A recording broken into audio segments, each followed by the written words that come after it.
You against Mike, who wins? It's a tough one. That is a very tough one.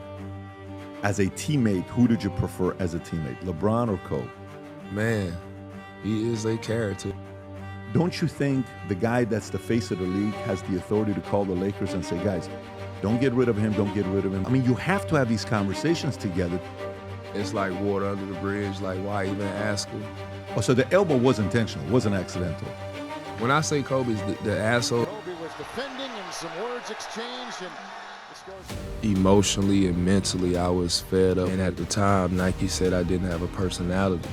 Things like that can cause somebody to mentally check out. If somebody offers a contract NBA, would you go back? Charles, it's got to be one of the top 10 best personalities. Shaq, look at your Shaq now. This guy's either straight, he's gay, he's bisexual, he's fooling everybody. You're not gay at all. Ain't no party like a Diddy party. Dwight, stop it.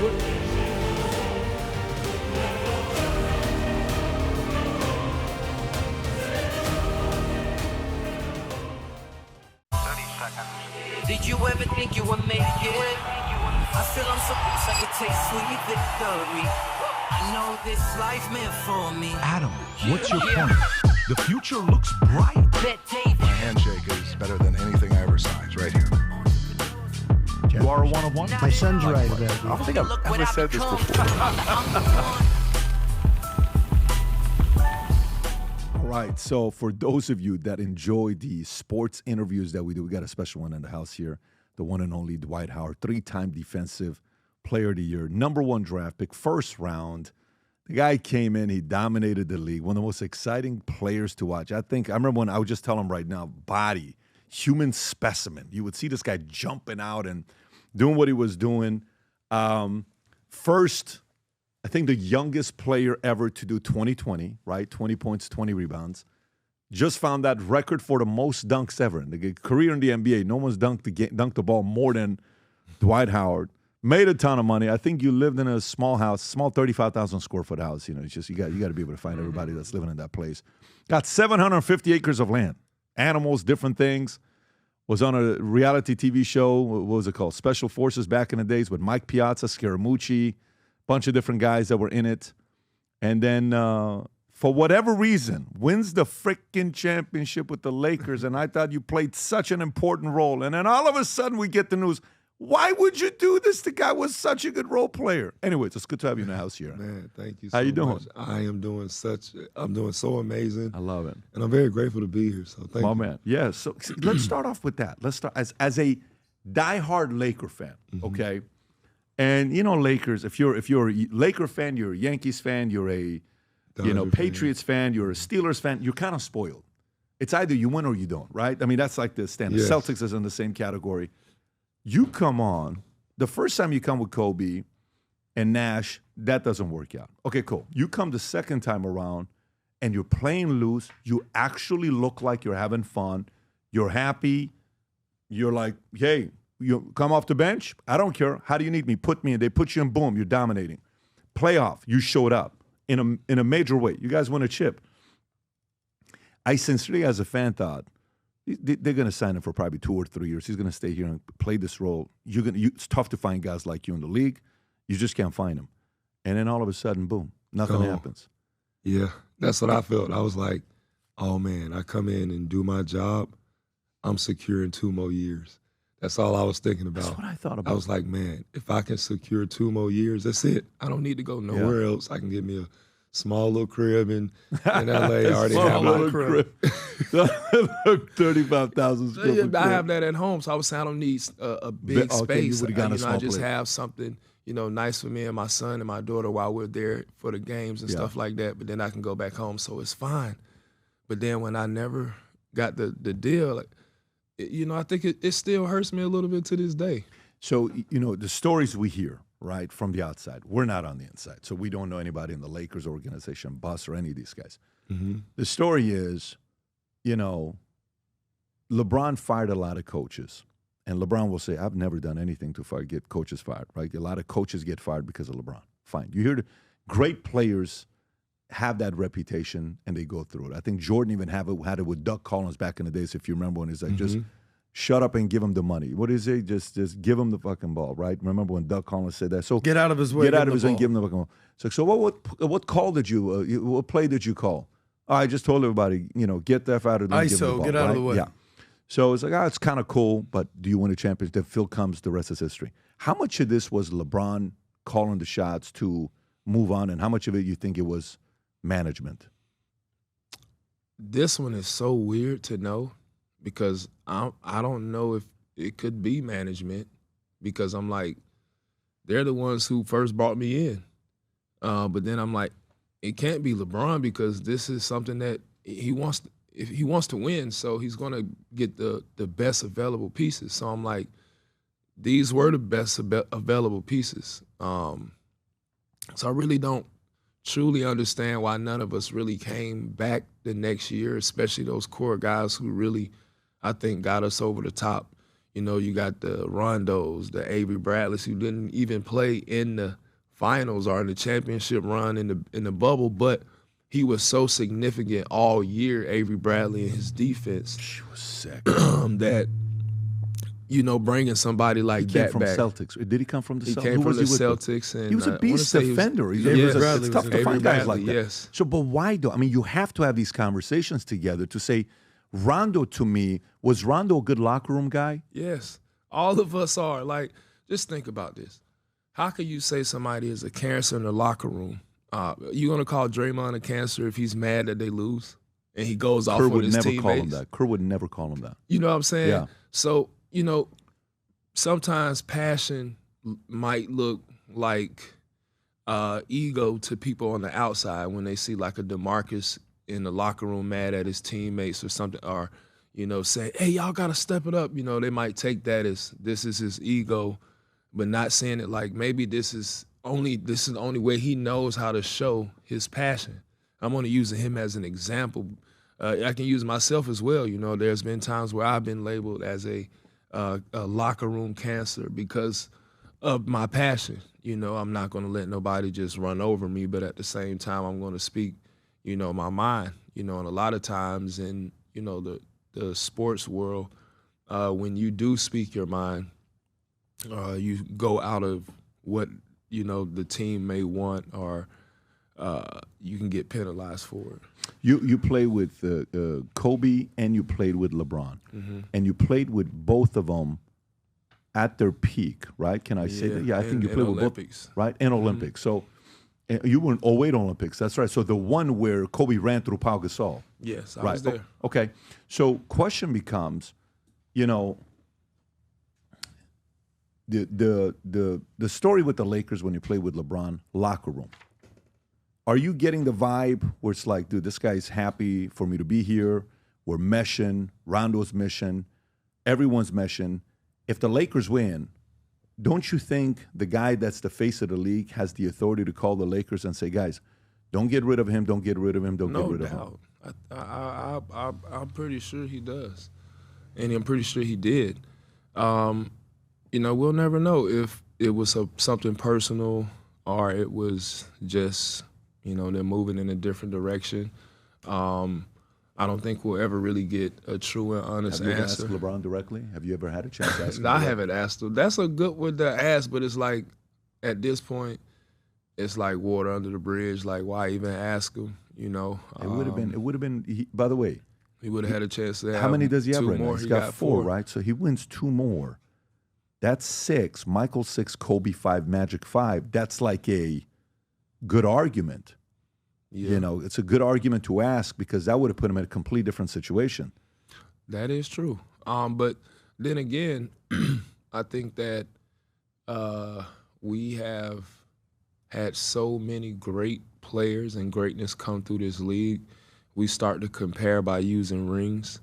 And, I think it take away from a lot of the greatness that a lot of these players had because they wasn't as fortunate enough to win championships like a Jordan or, LeBron did and have a brand push them to a whole nother level. So Larry Bird or let's say Clyde Drexler, even Scottie Pippen, these guys that have the engine of Nike behind them, or how Steph Curry has, Under Armour, and stuff like that. So when you don't have that boost behind you, sometimes you may not get the credit from the world because the eyes are not on you as much as it would be if you were with these companies.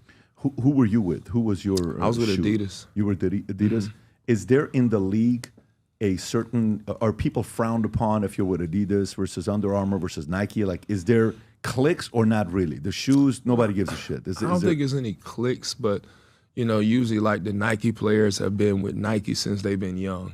You know what I'm saying? So it's like, I was with Adidas when I was in high school, so I ended up signing with Adidas. Oh, so you had Adidas from high school? Yeah, my AAU team was sponsored by Adidas. And that's how usually guys stick with whoever they were with, you know, in high school and coming up.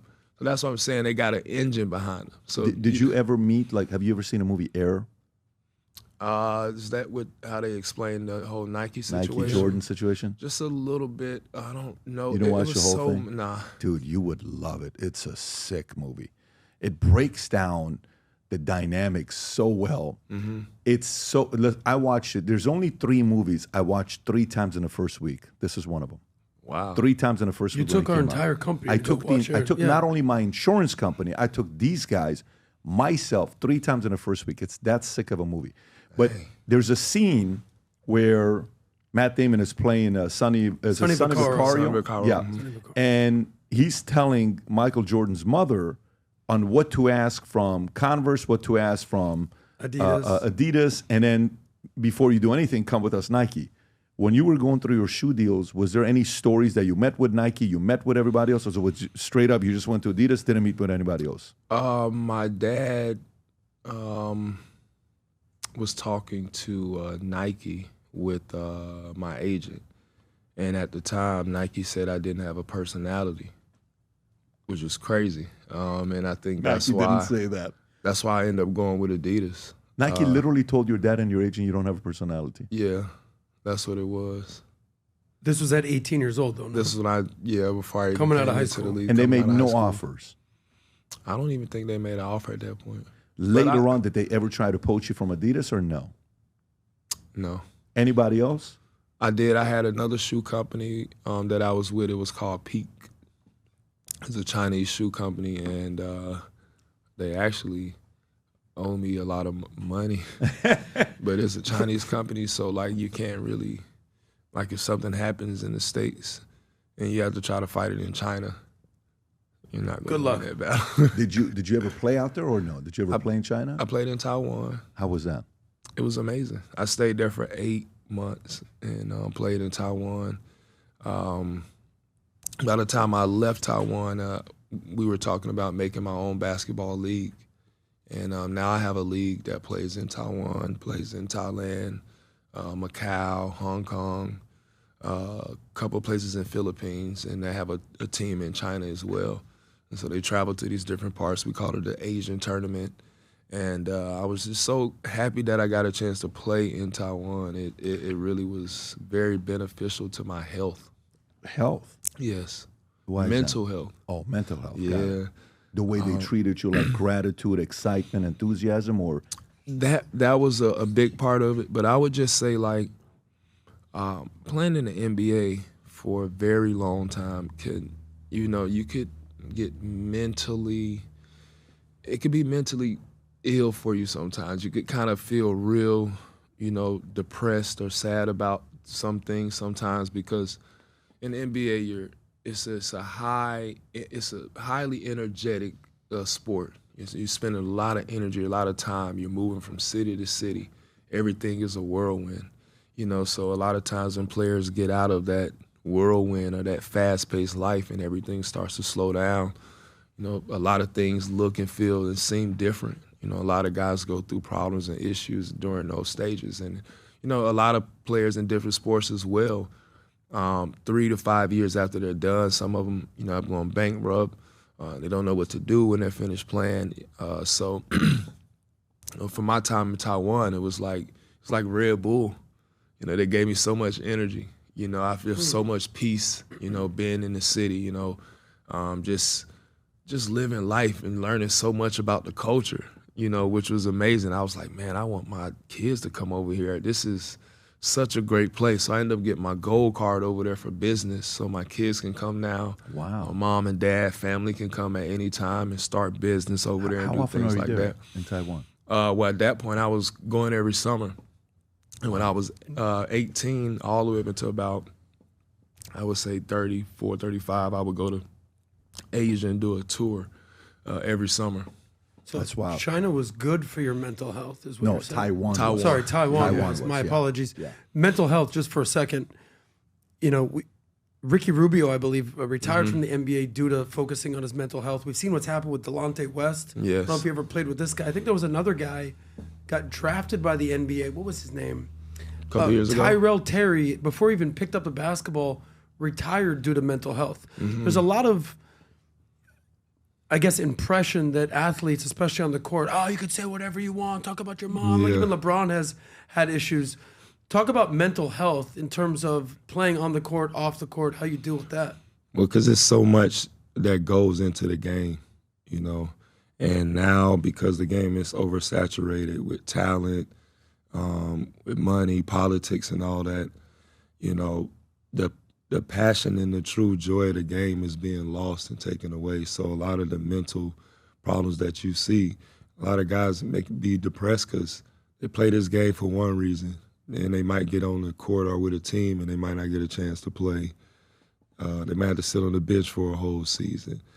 Things like that can cause somebody to mentally check out, can cause somebody to mentally not want to be available emotionally. You're off. All these things can happen. So I know for myself, I just had to try to find a way to mentally stay present, because when you allow those moments to creep in, that's when you can get depressed and start thinking about, like, man, this is a crazy life. I don't know who I can trust. I don't know who I can talk to.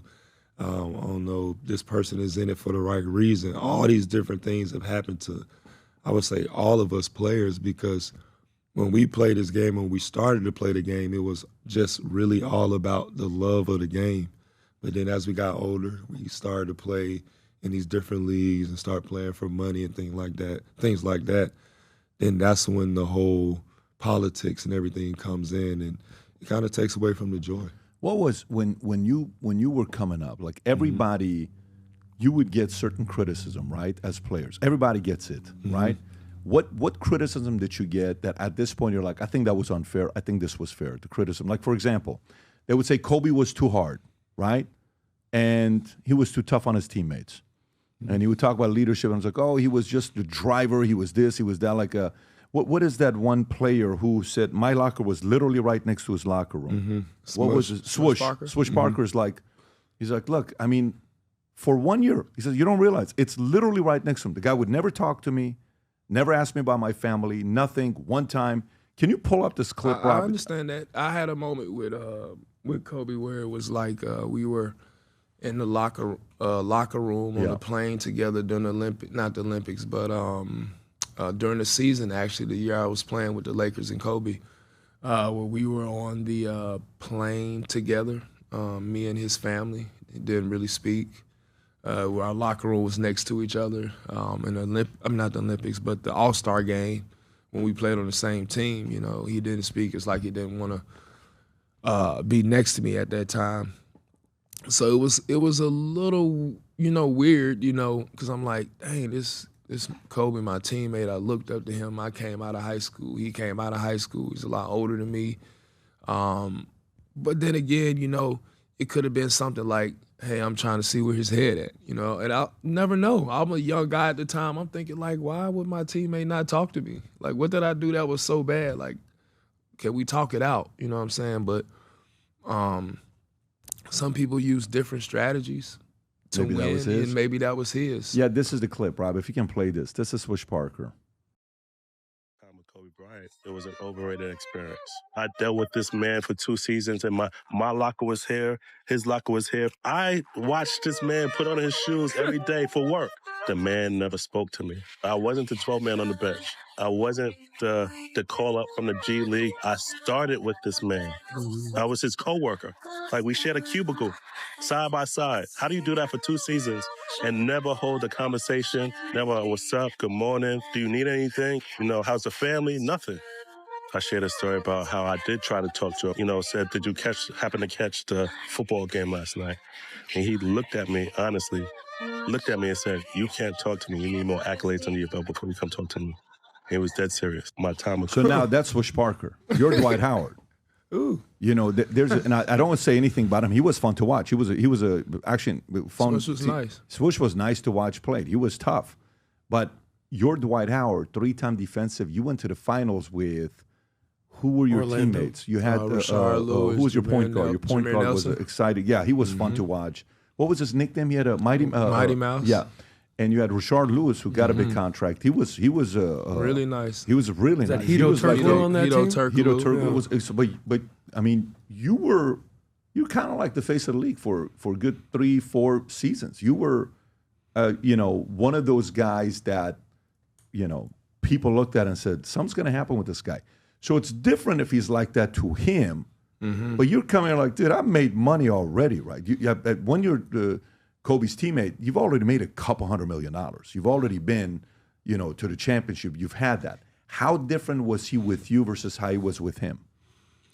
I don't see. I think that when I came in, he wanted to do the bad cop, good cop, routine. And the season kind of started off kind of bad.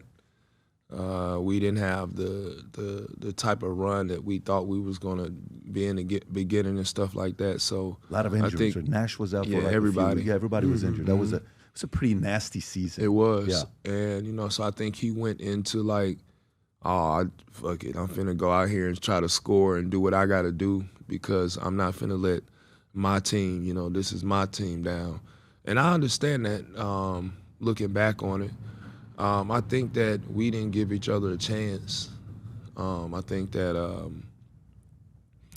I kind of, the time where I left, I'm like, man, Kobe really don't want me here. You know what I'm saying? I should go somewhere where I'm wanted, I remember that. And that's how I felt at the time, like, man, this dude don't seem like he really want me here, because he's not helping me get better but maybe he's probably like, if he want it, then he's going to approach it this way. You know what I'm saying? But as a young player, you don't know how to approach certain things. I'm only going by what I've done my whole life to get me to this point, which is if I'm not playing good or if I'm not where I want to be, I'm going to go get in the gym and continue to get better. And the year we went to the finals before I played with the Lakers, I remember calling him and asking him, like, what do I need to work on to get better? And we had a good conversation literally. there. Yeah. And this is when you're 18, 19 years old? No, this was after we played them in the finals. So I had a conversation 2009, with him. right? Mm-hmm. As you beat LeBron. Yes. I asked him what I need to do. And he said, work on like free throw line, jump shots, and mid-range. So I started shooting and making 1,000 shots a day. That was my thing because he was like, hey, I take and make 1,000 shots every day. So I was like, okay, well, I'm finna add that into my workout. So I started doing 1,000 shots a day. The next year I was second in MVP voter behind Derrick Rose. What year is this? This was 2010. Yeah. So you were right behind Rose? Yeah, when Rose won it, I was second in voting that year. And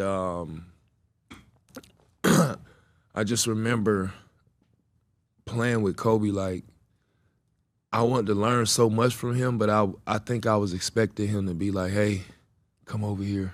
I'm going to show you this. And it could have been me being like, hey, let me go to him, you know what I'm saying, and kind of make that connection. So for me, I was like, I'm going to go to Chuck Person. He was one of our big man coaches back then. So I'm like, Person, Pacers, Chuck Person. But he wasn't a big man. He was a small forward, though. Do you? He was awesome. He could really shoot the ball.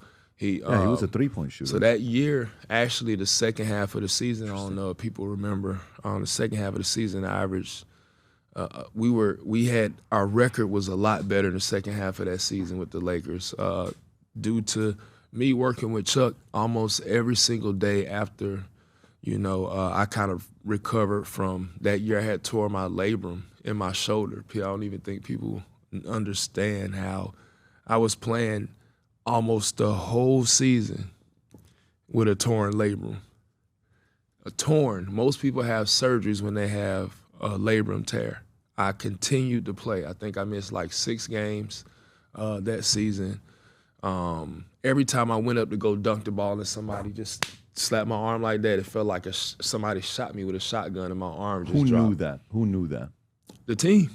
Did the league know that it was going on? The league knew it was torn, So this was public. This was announced. Yeah, this was, I just kept playing through it. And I remember the media going crazy. Did you talk to Kobe about your shoulder? And I'm like, why do I have to talk to my teammate about the status of my injury? Like, I need to talk to the doctor so I can let them know I can't play. They're like, no, you got to tell him. I'm like, that's not cool. So I think that they was putting so much animosity between us, or, that when I left and we had that first game against each other with the Rockets, you could see us jawing that. He's like, is that the elbow one? That's the... Yeah, and I feel like... Rob, can you play that clip, this one right here? Yeah, I feel like he was saying that because mentally, he felt like I allowed all the BS to get in my head.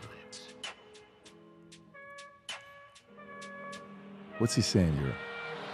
He was saying you soft. And he said, try me. And I was like, you know me, man. I know you.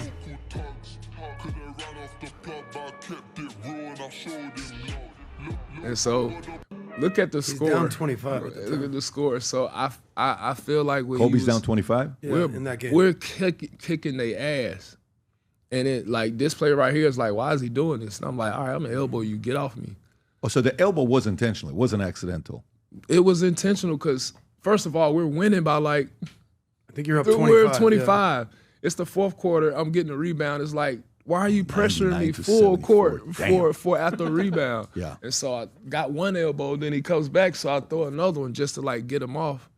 And then we get into it. And I want to say he was doing that to say like, I got you again. I got you out of your game. You're soft. Observation. So for me, like it's all about watching how people handle rooms. Okay. Mm-hmm. And I'm watching dynamics because from the outside you hear stuff and then you're in the locker room. You're in the locker room.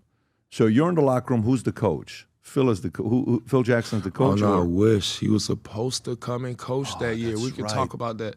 He was supposed to come and coach. And he wanted to do the 41, only home games, and didn't want to go on the road. Is that the time? Well, see, what happened was he was about to have back surgery. He wasn't going to be able to travel. And so he wanted to make sure that his doctor was going to be okay with him coming back to coach. We had just literally talked right before they made the decision to bring in. He had Frank Vogel, wasn't he? No, it wasn't Frank Vogel. It was Mike D'Antoni. It was Mike D'Antoni. I literally was just talking to Phil. The first time. I was talking to Phil, and he's like, Dwight, I really want to coach you. Oh, I remember because he said, we're going to average 140 points game a night. And we didn't need to do that. Yeah, we didn't need to do that. All I remember we had to that, do was beat people up. We got the greatest closer. You got the two biggest big men in the paint, Pau Gasol and myself. Mm-hmm. Who's going to stop us? But we tried to play a fast-paced game with older players. I'm the youngest one, and I just had back surgery, and I just had a torn labrum. So why not slow the game down and play the pace that we need? We don't have to. Steve Nash doesn't have to go crazy. Had back surgery. He just had back surgery. Coaches, but this is the part dynamics. My interest is on the inside. So how many coaches coach you? Like if you put the big coaches, you had D'Antoni. Who else coached you? Stan Van Gundy. Orlando, yeah. Why can't I forget all my coaches right now? What's the black guy? What's the It sounds like he really made an impact on you. He did. I can't think of his name. Mike Brown. I'm so sorry. No, I know your coaches. Don't worry about it. You got this. I've had so many coaches. Oh, my God. Brian Hill. When you're watching, when you guys are in a place where there's a lot of conflict, okay, you don't hear a lot about D'Antoni. What was D'Antoni's style of dealing with Kobe? Like, would he challenge him or he left Kobe alone? Oh, he would most likely leave him alone. Kobe he wouldn't did leave his him own alone? thing. Mm-hmm. He wouldn't bother him? He wouldn't say too much to him. Like, okay. I mean, He was more so chill, but I feel like with Phil, our offense would have been in a better place. The triangle offense would have suited us better because you can keep the one side clear if Kobe wanted to do his thing. And then that triangle that's going on the other side of the court or whatever it may be, I felt like that would have been something. Half-court offense for us, it would have been crucial. Teams wouldn't have been able to stop us in the half court. So by us trying to play the fast-paced game, that wasn't us. And then I felt like I was at a place in my career where I needed to slow it down and get in the triangle so I can understand offense and how to move offensively.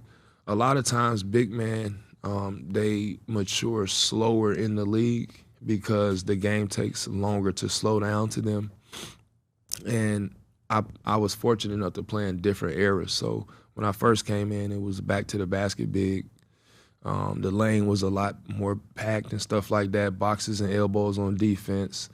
And then it started to spread out, year after year. Then to now it was like threes and half court. But, so back then, a big needed time. Hakeem, Olajuwon, they was getting in their primes in their 30s, their late 30s. You know what I'm saying? That's when they're in their primes because they're now, the game is slowed down so they can understand and see it more. So I just felt like with a coach like D'Antoni, the pick and roll and stuff was great for my Orlando time. So I think that's why they got D'Antoni. But I felt for me to take that step to the next level, it was time for Phil. What was the difference? Locker room. Kobe, locker room, LeBron, locker room. You're in a locker room, game's done. You win, you lose. You had a sick game.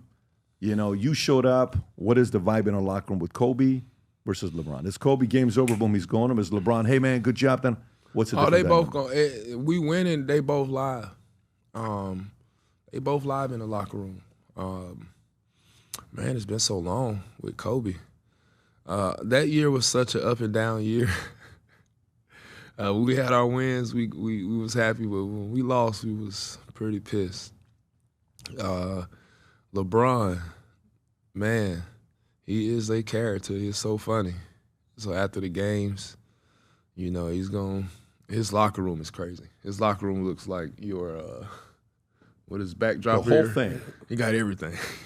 Got all the shoes. He got like 2 lockers. Shoes lined up, all the stuff. He got his special do-rags, everything. So it's like the president's locker room. It's pretty nice. So he had the biggest locker room you saw out of all the players you played against. I mean, well, he just got 2 lockers. Everybody get their one little spot, but I mean, it's LeBron. It's 2 lockers. It would seem like, I don't know if you could find this video of LeBron locker room Miami Heat. I mean, they did a whole dance. It would seem to me that Kobe is way more serious than LeBron. Yeah. I even heard you say something to the effect of, Kobe's kind of an asshole. Yeah, but Kobe's LeBron kind of wants to be liked. When I say Kobe's the asshole, this is like the Miami Heat thing. Yeah, I've seen him like go off on autograph seekers, for Kobe?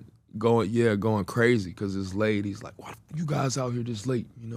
Asking for autographs." So, man, I've seen that side of him, but at the same time, I've always heard that you have to be a certain type of way to make it in life. So I don't feel like he's that way with everybody. I feel like that when it's time to be that person, then he's going to be that person because he's trying to get to his goal, whatever his goal is, and he's not going to let nobody stop it. So. Who was between the two, somebody like a favorite teammate? I'm not even going to. I'll ask you the other question next. But as a teammate, who did you prefer as a teammate, LeBron or Kobe? It's a tough one. That is a very tough one. I just feel like me and Kobe didn't give each other time to really mesh. And we was in a place where emotionally and mentally I was fed up with the things that had happened in Orlando that a lot of people don't know about. And I'm coming into this new situation like, man, I want to turn it all around. I'm in a new city, new place. I'm playing with one of the greatest players ever. But I just came off back surgery. I'm not even supposed to be playing this whole year. I was supposed to sit out the whole season when I came to the Lakers. But I came back in 4 months. I was supposed to sit out a whole year from my back surgery. They took out that much of my herniated disc, the largest that they ever taken out of somebody's back. So I was supposed to miss significant time. Came back early, then tore my labrum, continued to play, and we made it to the playoffs. That was the last time the Lakers had made it to the playoffs until I came back, and we went to the championship. So from 2013 to 2020, there was no playoffs for the Lakers. No. Yeah, I remember that. But that's when he was averaging 35-4. That's when he had the streak of whatever, 8 or 9 games of 40. But stay on this. So, teammate, Kobe, LeBron. Teammate, I'm going to go with LeBron. I had my championship with him. We had our longest run together. So I got to pick LeBron. Over Kobe. But if you're an owner and you're drafting somebody and you have your number one draft pick, who are you picking between the two to win? To win. Knowing what I know now? Yeah. Ooh-wee. Well, you got to go with LeBron. So you still picking LeBron over Kobe? I mean, knowing what we know. All right, so if you're talking about longevity, if you're talking about just overall, not skill like how people look at skill. I'm talking about everything that encompasses basketball. Look what LeBron has done. Kobe he's turned himself into the most skilled, but I don't think that he had the most talent. I think LeBron was so talented that he could play 1 through 5. He could do football. He could do all these different things. I felt like Kobe mastered his skill on the court of basketball. He mastered bank shots. He mastered the pump fake, turn around, shoot. He mastered the bump phase. He mastered all the moves that Jordan did to the 3. He mastered shooting with his left hand. You know, I think that when you look at LeBron, he just mastered everything that come with basketball. Off the court, you know, he's figured out how to manage that whole side, which most athletes, if you can see, they don't have the proper resources or the proper team to do what he's done. His longevity just stands out to everybody. Okay, so here's one for you. So now that you got LeBron over Kobe, do you have LeBron over Mike? No, you can't have him over Mike. Why is that? Longevity. LeBron was longer than Mike, He bigger was. than Mike, faster. He can play 5 positions. Michael couldn't play 5 positions. Michael was really 3 positions, right? Why do I have LeBron? Why do I have Michael over LeBron? Yeah. I felt like he set the bar for everyone. So he was the pioneer of it. So I gotta have him. So you draft pick, you're picking Michael over LeBron. I'm picking Michael Jordan. Okay. I wanna be like Michael. So question for both of you. I got a question for both of you. Okay. It's actually very interesting because to me, I also like a player that stays with a team. Like Dirk stayed, right? Mm-hmm. Kobe stayed, right? You know, you had a few guys that stayed with the organization for longevity-wise. I don't know how many more players like that I can think about, but it's a few of them, D. right? What do you Wade. think? D. Wade, yeah, with my he ended up with Chicago, but he played Chicago with and Cleveland, Rose and or they came Cleveland. back to the Heat. So change it up. Let's just say that your Lakers had a shitty year, and they have number 1 draft pick. They pick LeBron. You think LeBron would have ever gone to Cleveland or anywhere else, or you think LeBron would have stayed in L.A.? He would have stayed in L.A. You think he wouldn't have gone to Cleveland to win one for them? Like, you think he would have still stayed in L.A.? Well, if he never started with Cleveland? He was number 1 draft pick. L.A. picks him up. They had a horrible year, couple trades. They get back in, boom, LeBron going to L.A. I don't believe he would leave L.A. You don't think he leaves in L.A.? It's an interesting question to think about. Not if you start with L.A. I mean, if he starts with L.A. and he's LeBron James, the number 1 pick, and he's coming in as everyone know who he is now, I don't see what would be the benefit of going somewhere else, because this is the biggest team in the biggest. This is as marketing, they're the biggest team in the NBA. And the biggest fan base worldwide and nationally. So why would he want to leave and go somewhere else? at that time. Yeah, but the only thing is, like, how much did it mean to him to go to Cleveland and win? Do you think he would have stayed 20 years with LA? I think that there's a major part of LeBron. And look, I'm a lifelong Miami Heat fan. Like, I know everything there is about the Miami Heat. That was my team. When you guys beat them in the bubble. I mean, you remember I was living in Dallas at the time, screaming and hollering, rooting for my guys out there. Jimmy was fighting. Jimmy Butler, Jimmy Buckets. Gotta give him credit, though. That guy's a freaking fighter. Yeah. But I think there's a part of two parts. I think there's a part of LeBron that no matter what, he was going to try to get back to Cleveland and win something. Like when he left, he left Cleveland, in my opinion, because they just couldn't assemble the pieces. He went to the Heat, not one, not two, not 3, 4, 5. He put together the super team, the Heatles, with Wade and Bosh. And then as soon as he won, I think he won 2 out of 4 championships, right back to Cleveland. I think he went 1 and 2 against Golden State. Kyrie, yeah. So I think he did that and he did that. But they're also, this is my opinion again, I think if you ask just any casual fan, they would have in specific order MJ, LeBron, Kobe. And I think that's undeniable. But there is a part of of Kobe that's almost romanticized because, tragically died too soon, horribly. And because he stayed with the Lakers so long, he became this fan favorite. Like, he's not going anywhere. We all love Kobe.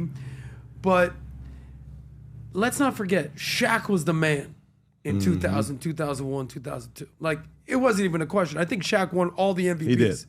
Yeah. So LeBron put everything on his back, took Cleveland to the finals, took the Heat to the finals, took the Cleveland back to the finals. What's your point, though? What point are you making? My point is this. LeBron, his legacy is a little bit more tarnished because he's sort of seen as like a ring chaser and, kind of running around, whereas Kobe is romanticized for staying with the same team. You still haven't answered my question. But no, I think LeBron would have... 5-minute breakdown. Tell me, is he going to stay? He would have not stayed. He would have gone to Cleveland at some point. I think so as well.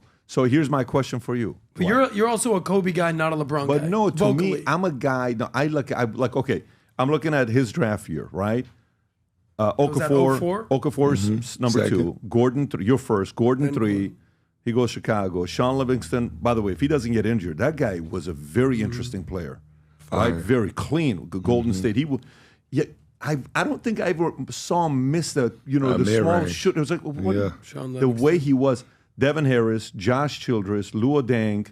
He came to the Lakers. He had a $61 million contract the Lakers were stuck with. I'll never forget that. AI, Iguodala, Jacksons, Robert Swift, Chris Humphries, your boy. You were at his wedding. So, and then you're going down the list here, right? But imagine, pick number 14. Okay, you get picked because you went to Orlando, right? Rich DeVos, that whole organization. But say you go to the Lakers, what do? Do you stay? You don't know what happens. Would you be with them for a while, or would you still be like, nah, I kind of want to go see what Atlanta's like, I kind of want to go to see what this is like. What would you do? If I'm drafted from the Lakers? Lakers number 1 draft pick, you're there.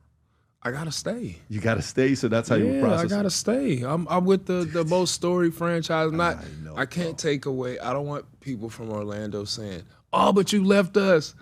No, this is different because this is not year 1 leaving Orlando. This is year 9. I've already been in Orlando for 8 years when I left. You know what I'm saying? So, and I think they kind of made it look like I was going at the fans or I wanted to leave because of the city and stuff like that. And why would I leave a team because of the city? It makes no sense. So you would have stayed in L.A.? Would I have stayed in L.A.? Yeah. I wanted to play with, but be coached by Phil. I thought that would have been big for my development. Why, though? Just purely for your development? Yes, because I grew up in an era of basketball where everything was quick. 1, 2 dribbles, get to the basket. 1 dribble, finish. 2 dribbles, finish. 3 dribbles, max. Post-ups, pick, get seals and stuff like that. In this offense with Phil, I would be forced to, do more fundamentally sound things. Catch it at the top of the key, get to the basket, make a move. He was gonna. It would have been interesting seeing how you would have done. He would have used it in triangle offense to get me easier shots, to get Kobe easier shots, to save our legs and our bodies, so when we play later on in the season, we'll still have the same bounce, same Do you energy. think triangle offense would work with big centers? I guess he would because he had Shaq, Yeah, right? So we played that's it a in good high point. school. I played the triangle in high school. Who was your coach? My coach was Courtney Brooks. Was he ever under Tex Winter, or how did he pick up triangle offense? We just got it because my goal was to go to the NBA. And I remember my 11th grade year, we watched Shaq destroy the Philadelphia 76ers, and Dikembe Mutombo, rest in peace, Dikembe. But I watched at this camp I was in, this leadership camp, Shaq elbow Matt Geiger and Dikembe Mutombo in the chest and dunk on them every play. And so after watching that, my coach was like, we need to run triangle. I got to get you ready for the league. Your coach learned triangle offense? We was doing the triangle offense in high school. See, that's not an easy It's not. for a coach to pick. How long did it take for you guys to get it done? It must have taken months. Yeah, it did. But once we got it, it was easy. Because there is no point guard. Like you're always everybody. interchanging. Yeah, it's always interchanging. Dwight, stop it. You don't need any sort of offense when you're in high school. You're the best player in the country. They throw you the ball, you win the state championship. You don't run the offense. Get out of Dwight's way. That's a very good point. By the way, stop it.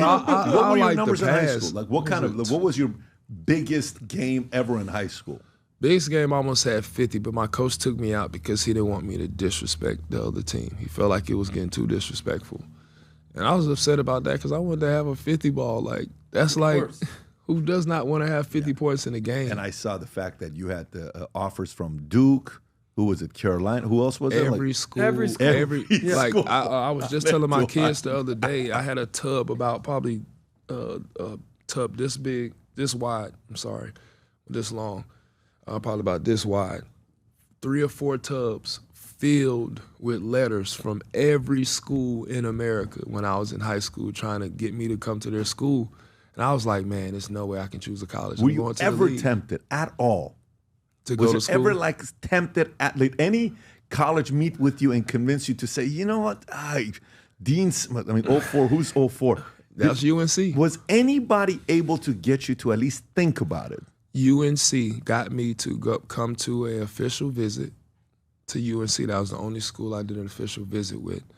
Because my goal was to go out to the NBA and be the first pick out of high school. That was one of the goals that I written down with my dad, to be the first pick in the NBA draft. So I was like, I can't go to college if this is my goal. And I did a visit at UNC. When I got there, I was like, this ain't really for me. I think if I go to college, I'm going to get in a lot of trouble. In what regard? Partying and... Not partying, but... The ladies? Yeah, it was a lot. But UNC. then, I went to the NBA. It's even more. So it's like, that don't even make sense. What are you talking about? There was only a finite amount of women in college. NIL today, would you have gone to college or you're still going straight in? Would NIL made a difference for you or not at all? No, I probably would have still. You would have still come in. Mm-hmm. Okay. Mm-hmm. So you talking about Lakers, you say, if I go to the Lakers, I'm going to stay with them for 20 years. Not 20 years, but I would be a lifer with them. So I remember, when I'm at P.F. Chang's, me and this guy named Araj were debating between you and Bynum. Mm-hmm. I wrote about Bynum in my book, Your Next 5 Moves. He's in a book. Anyways. And I said, I'm like, he says, no, I'm picking Bynum. I said, why? Bynum's got more finesse, soft touch. I said, dude. I said, I get it. I just don't know if Bynum loves the game. Because to me, I think Bynum was a big guy, coach saw, picked him up. But when I watch him play the game, I don't know if he loves this game. Remember the issue he had 2 years when he went through, I don't know where it's Philadelphia. I think he did love the game. But see, I think that was him. I don't know him personally, but I want to say that probably was him acting out a little bit. Like, he came from high school. He went and played one of the greatest players ever in basketball. With Kobe, man. No, he's talking about Shaq when he went up against Shaq. I'm talking about Kobe. He played with one of the best players ever. I'm thinking you were saying the game where he went against Shaq and he didn't back down. Yeah. But see, while playing with one of the greatest players ever, he's probably getting ridiculed and all these different things. So at a young age, he's like, man, I watched this guy growing up, I was a baby when Kobe was, you know, in the league. All these different things, and now he's playing with him. And now when his idol is probably yelling at him and going off on him, that probably put him in a place like, dang, like I'm not worthy. I'm not worthy, or I'm not feeling this. Like I came here to get better, but how can I grow if I'm number 2 or number 3 behind Kobe? Or you got to think he's a young guy. He wanted to shine too. Yeah. So that's pretty tough. But you know, you make a point because there are like, for example, Nick Saban comes into the NFL, doesn't do well, goes back to college, kills. And then you have guys that go from NBA, college, they come back to the NBA or whatever, NFL, whatever pro you want to say. So what's the difference? If I go to college, I'm dealing with greenies. So Nick Saban didn't have a problem with development and kind of taking young guys and building them up. It's not easy because you're more distracted, more, oh my God, girls, you know, party and all. How do I get these guys to stay locked and come to the gym early, don't drink, don't smoke weed? It's a different mindset that you have, right? So it's almost, there's certain players, like if I was a team owner and I got Kobe as my superstar, dude, I'm going to be like, Kobe, don't kill this new draft pick, bro. It's almost like I'm sitting there thinking to myself, what's the point of having a number 1 draft pick that comes here that Kobe's going to kill him for 2 or 3 years? Let the guy go get his ass kicked, and then let me bring him here 3, 5, 6, 7 years later. Like, I think that's that. Versus, and I think I put Michael in that as well. Michael had a hard time when the whole cat story, Kwame, or even, you know, the Horace Grant and Scotty, because I think Horace was an 87 draft, 88 draft, and it's back-to-back they come in, and he almost pushed them out, but then they were able to get acclimated, and then they won those 3 chips together. But to me, I think about that. The part I think about with you, and I thought about this was the reason why you left. And please correct me if I say this, because I followed you very closely, and I was one of the guys that was very excited when it came to the Lakers the first time around, not second time around. Because first time around, I thought it was going to be like dominance, right? Me and Kobe. Yeah. There was, and I haven't seen this thing since it happened. So whatever year you came, you'll remember this, where they're showing they've already announced they've signed. You're in the office with Kupchak, I want to say, the GM, and he is pointing out all the rafters, right? I don't know if you remember this. And he says, look at the history of big men that we've had here. The great Wilt Chamberlain, Kareem Abdul-Jabbar, Shaq, and maybe one day you. Something like this. I don't even think you're going to find this. I don't think you're going to find this clip at all, but I'm certain you remember something like that happened. And I watch your body language, and I watch it, I'm like, I don't know if that put unnecessary pressure for you to play loose.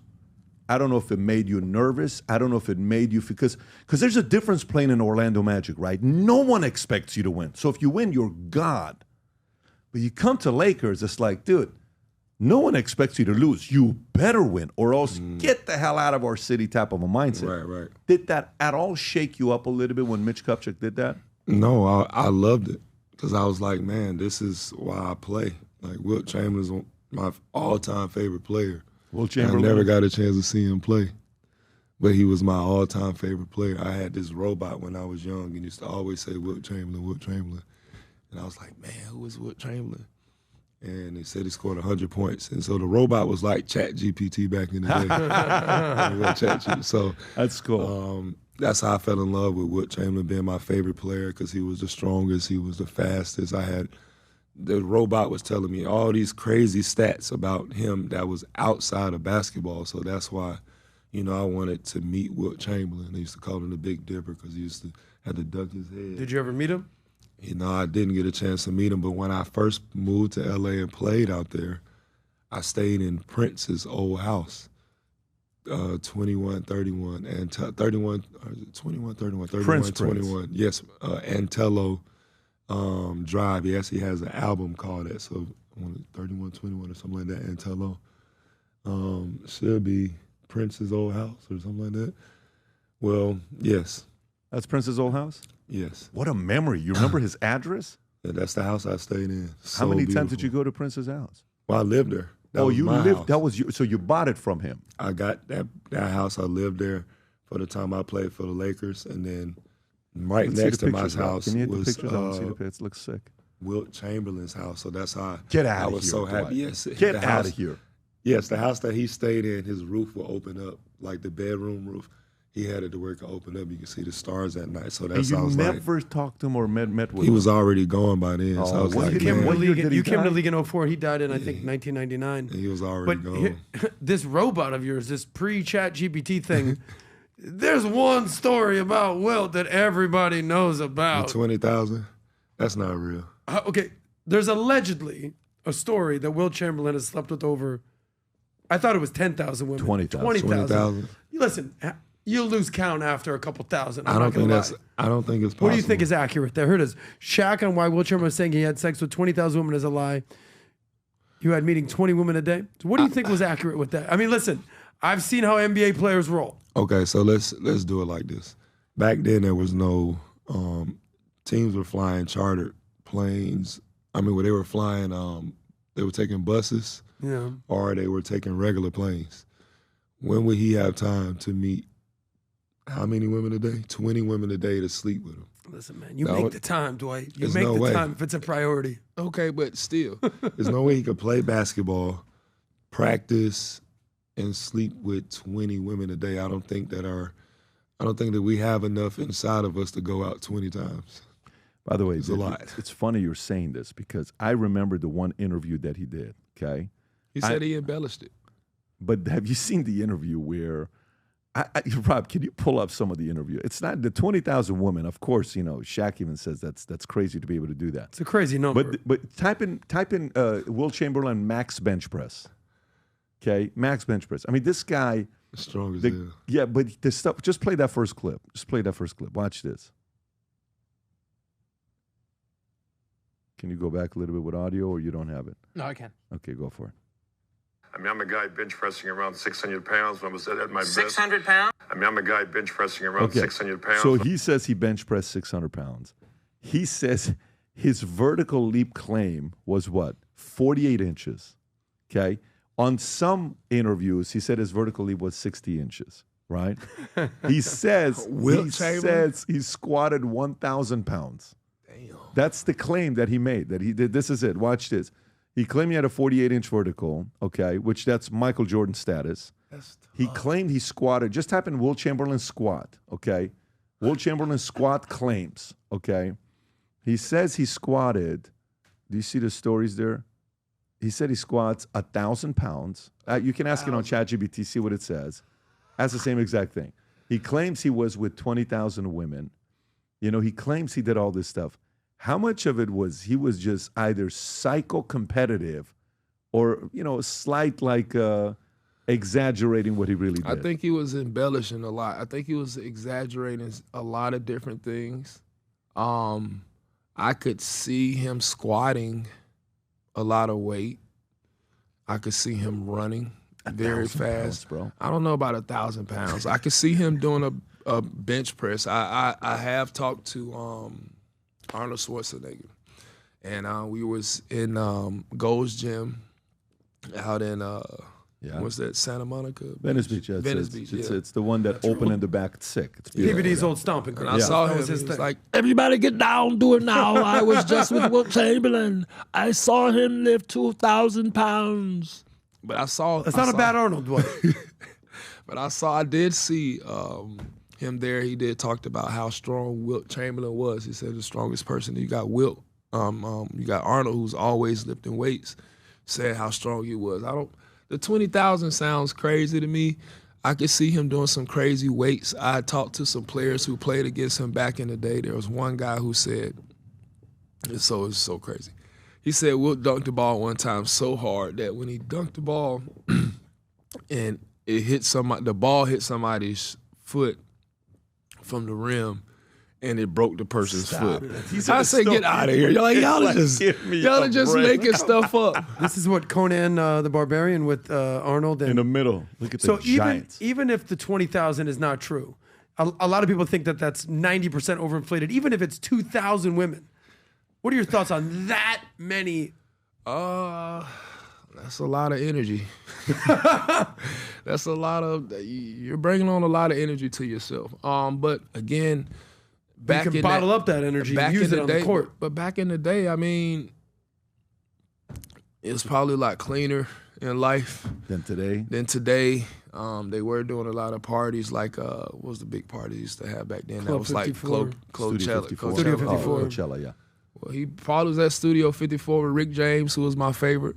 So I could see him doing a lot of stuff. Yeah, you were fairly one of the biggest guys yourself. Oh, is this it? This is it. 40-yard dash and 4.6. Vertical leap. This one says 5.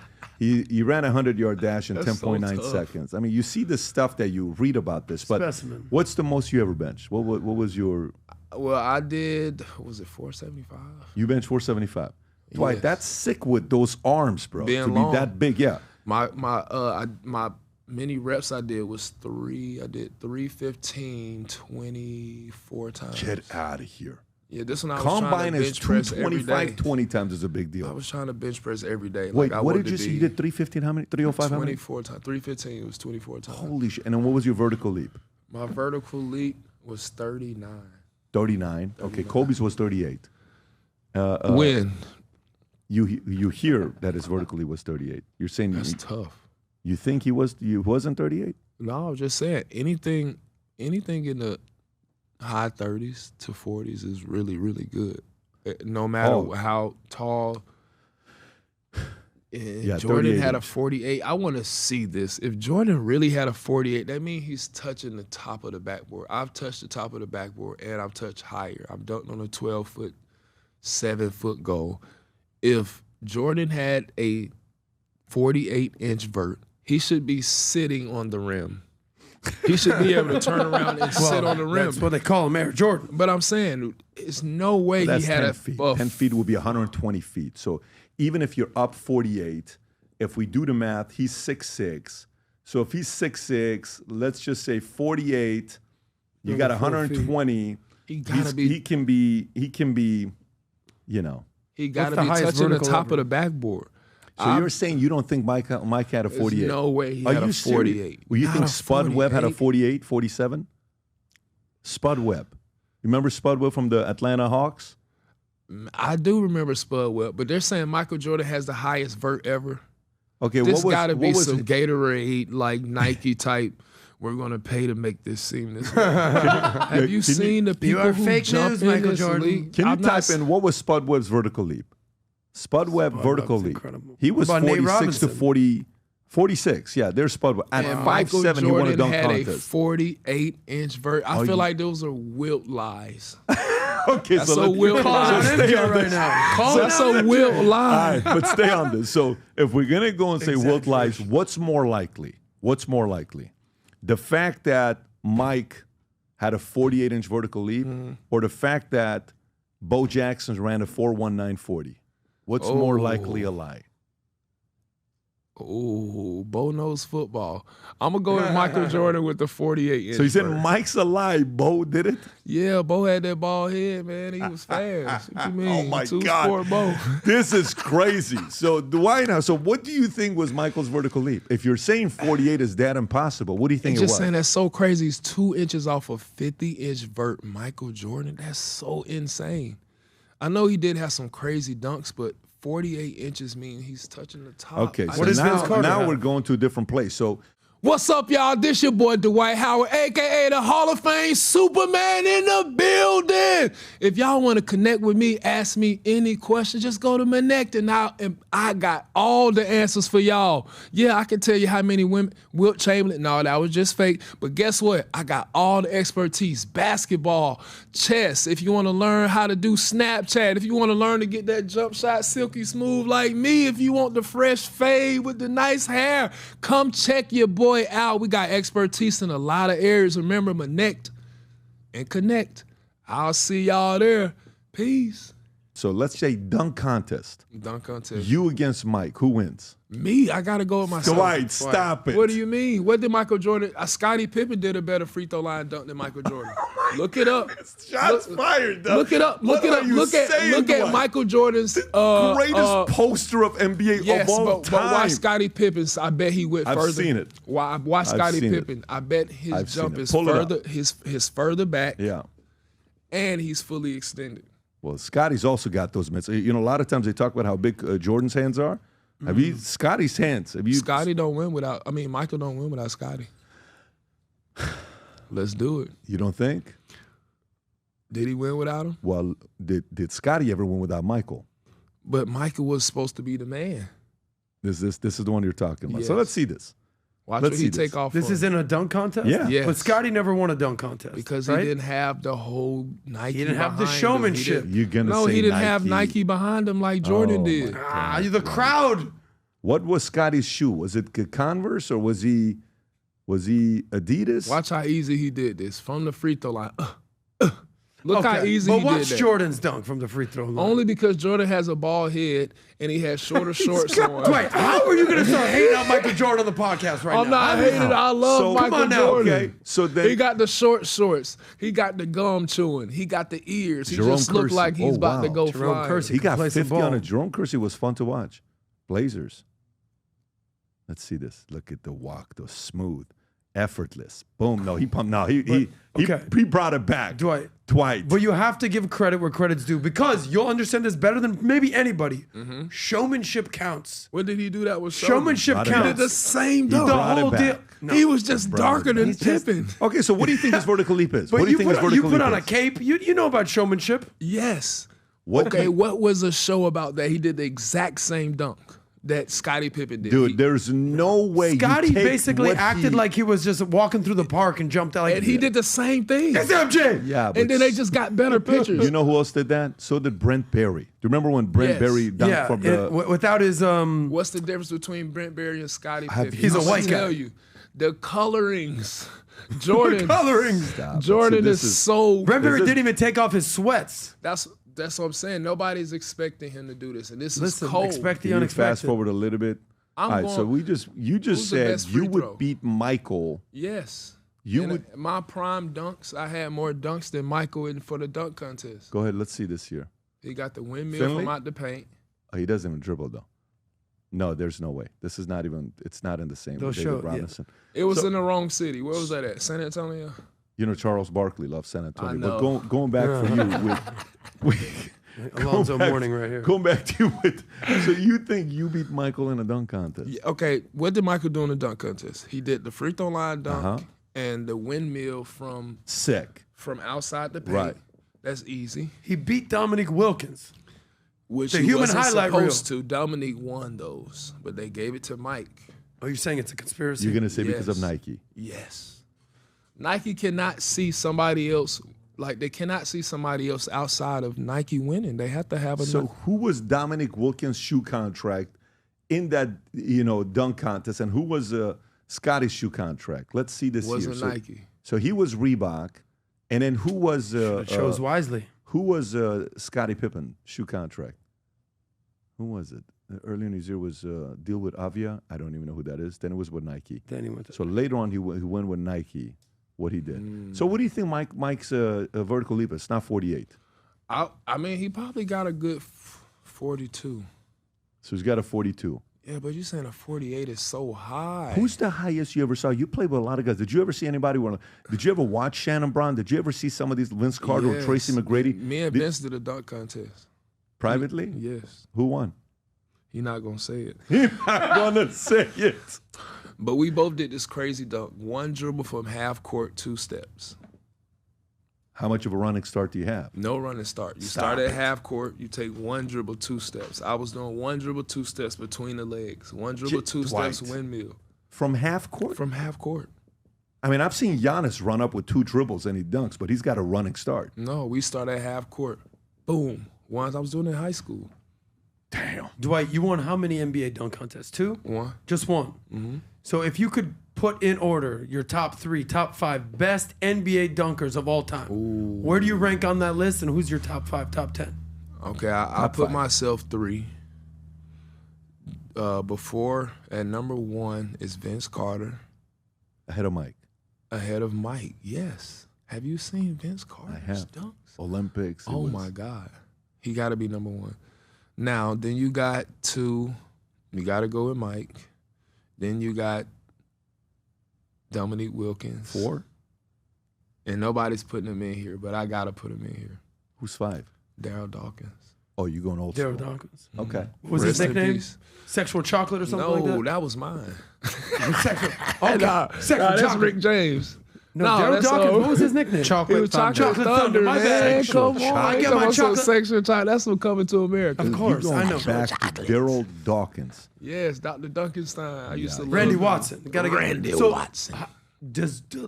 Where does LeBron rank on this list? He never won an NBA dunk contest. He He's didn't never do even one. competed. Why didn't he do one? Why didn't he do one? That's actually a very I think good question. Why didn't he do it? LeBron is a dunk contest. No, he's a in-game dunker. I don't think he's a dunk contest dunker. I think it's two different things. In-game dunker, you have the crowd, you have everyone, you have the whole game going on, so you have the atmosphere and everything to lift you up. And the dunk contest is just you. You got to find a way to entertain the crowd. You got to find a way to muster up enough energy to get up and do crazy dunks. So I think that LeBron is a in-game dunker. He did do a dunk contest in high school for the McDonald's game. I remember that. But I don't think it was exciting because he did basically the same dunk that he does now. The one hand like this, the reverse dunk like this. Those are his special dunks, you know. So CBD. So can I get my all-time top 5? Number 1, Mac McClung. Okay. Number 2, Brent Barry. Okay. Number 3, Nice. I'm just naming white guys here. No, I'm just kidding. Right. But where would you rank Blake Griffin on this list? Because a lot of people think that he's on top of everybody, maybe with the exception of Vince Carter. Blake top 10 all time. He's top 10. Like the Kendrick Perkins, the what's the one over New York? Timothy Mozgov. Oh yeah, Oh, dunked my over a God. 7-footer, right? This one. He's probably got the most like crazy facials because You know what you just reminded me of while you guys are talking about this? I actually want to know what you're going to say about this. Is, you know, the Kobe dunk on you? Like, do you know which one I'm talking about? yeah. Yeah. So, have you seen this one? Ooh, You even no. talk about it, right? Can you, Yeah. Rob, this is like out of control, doesn't make any sense. And I was a rookie was it your rookie year? Because Yeah. most people don't talk about this dunk. because it was Is this so it? long ago. Watch this. Watch Man. this. Oh, Oh, that's your rookie year. Yeah. The 04. Suns. See, I thought he was gonna come You could have met him over. up there. You got you, Dwight. Yeah. You wanted the I don't know what I was charge? doing because you know what? I don't know what I was doing. I remember Brian Grant said, "Welcome to the league, young fella," and I remember my homeboy. It was my birthday right after that. Is Ray that, is, for that, Alston. is that who I think who Ray pushed for him? Alston. No, that was No, Steve that's not Ray Francis. Francis. That's Steve Francis. Oh, that Yeah, was he Steve like Francis. get off, Francis, like, get get off out, my young look at fella, this. man. Franchise. Get off the white. Good for Francis why he was like that. Yeah, So Francis was a tough teammate pushing. yeah. He didn't like that. He didn't like nobody dunking and messing with DJ. But Wow. you know what that did? It woke me up because before that I couldn't hear real good, and after that I heard everything, and I was like, you know what? I'm never letting nobody do this to me again. I got three Defensive Player of the Year awards after that. When I got in the weight room. How many games after your rookie, like game 1? What game is that when that happened? That was a while into the season. That But it was deep it into the season. No, actually, it had to be early into the season, before December. So, yeah, that was early into the season. Yeah. And who's Kobe? Like, have you faced him yet? Like, was this the first time when this happens where it's kind of like, holy shit? I think it was because he said, our coach said, don't let Kobe split the pick and roll.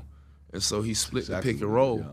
yeah. And he said, Dwight, if he does, just come over high hands. Come over high hands. Next thing you know, boom, oh. That's all I heard was boom.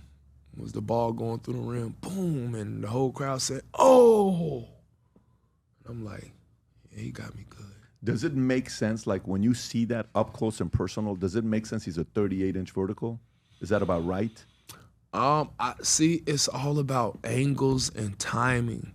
And his angle was so fast to the basket and deliberate that my force wasn't enough to stop his force. If I would have came with the exact or even more force, we would have met and it probably would have never happened. But you saw I came over there like la la la la la. Yeah. You know? Yeah. So But that would never happen to you once you went into your defensive player mode. No, I would have ran. I would have jumped to meet him early either to put him on the ground and say, hey, you're not doing this. This is the only time you're going to get. Or I'm going to go up and I'm going to grab the ball and block it. Olympics. When you went to the Olympics, you guys were on that crazy team, right? And it was actually very. They did a documentary on that. Yes. I don't remember what it was called. The Redeem Team? Is that what it was called? I actually liked it. Have you seen it or no? The documentary on. Yes. Yeah, it's actually a good documentary when they're explaining different things. But you're there. This is the story when they say LeBron learned his work ethic from the Olympics from Kobe, right? That's what you hear about with a lot of people when they're watching and seeing how he prepared, how Kobe prepared, the mornings, the afternoons, and Bosch tells a story of what it was like at the Olympics. He says, I'm going to the gym and I want you to come train with me, and he's training with this guy, and he's training with that guy. And it's a very different version of the story of the 92 Dream Team where, Jordan and Chuck Daly are golfing every day, and they're going out, they're just playing cards late night. And like, does Mike ever sleep? Like, what is wrong with this guy? This guy's got to be a vampire, right? What was the Olympic like? Because when you're talking ladies, Dwight, you're tall, you're tough to avoid, and you're a good-looking guy. You got a good smile. So I can only imagine what happened. So walk me through who was fun, who was playing cards.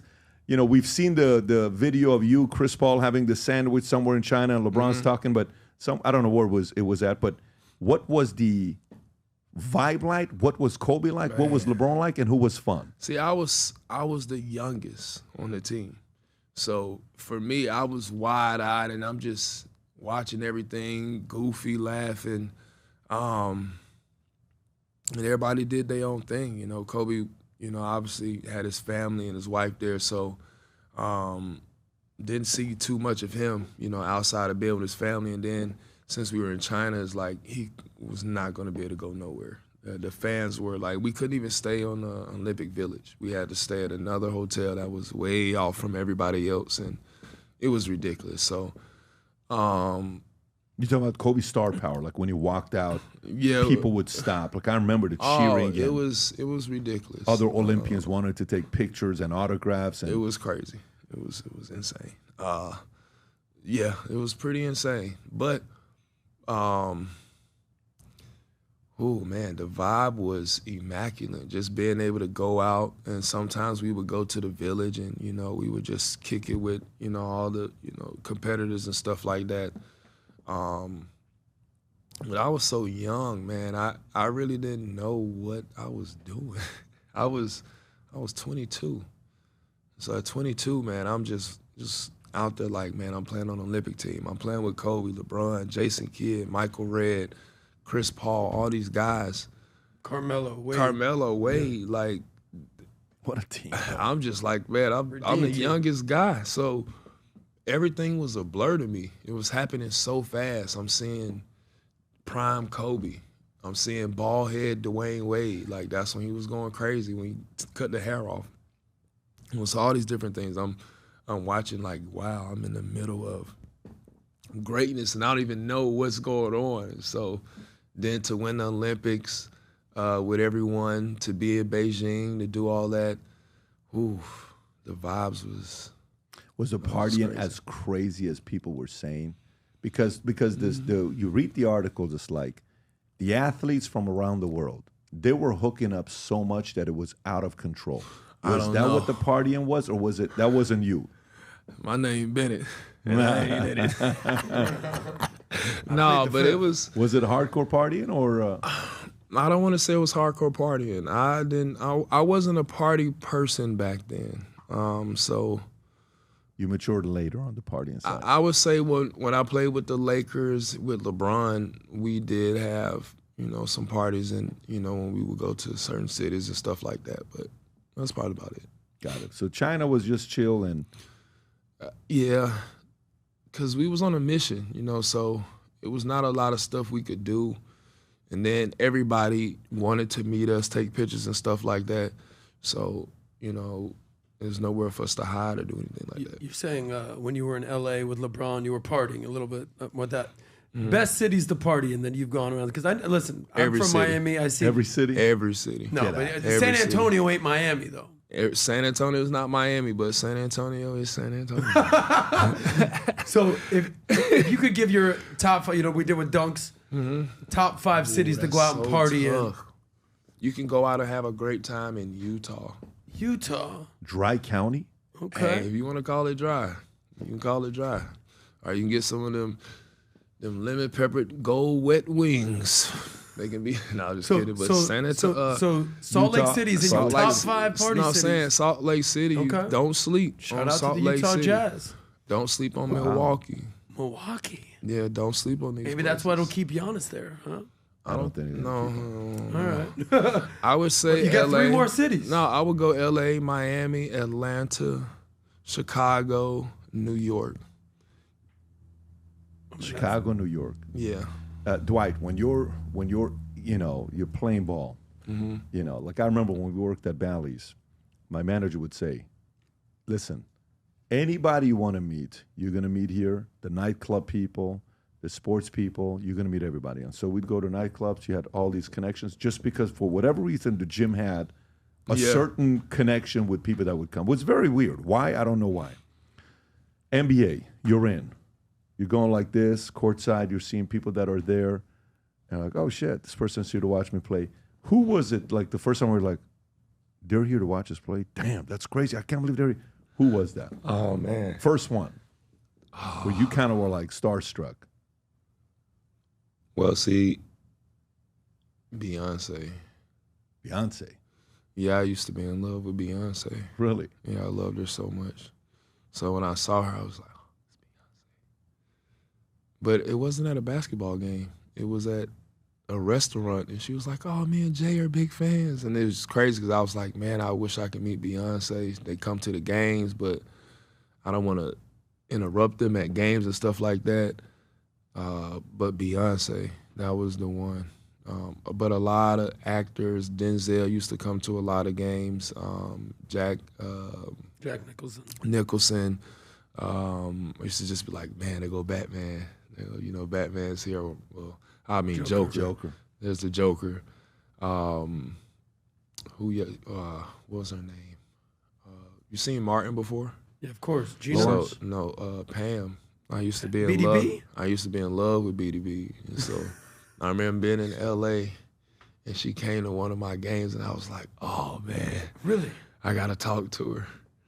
And Pam from Martin. Okay. That's what I ended up calling her instead of her real name. What's up? Well, everyone knows that. I felt so bad. I was like, "Oh my God, you're Pam." That from Martin. makes sense though, because that's what you know the person by. Yes. You're thinking, partying, L.A. Trying to see. Diddy had what? Diddy had a house in L.A. and Miami, right? Was it both or is it just Miami? Diddy. Like Puff? Puff Diddy, yeah. Oh, I never went to his parties before, which is crazy. Really? Never in my life. So life. he never invited you to any of his parties? No. No.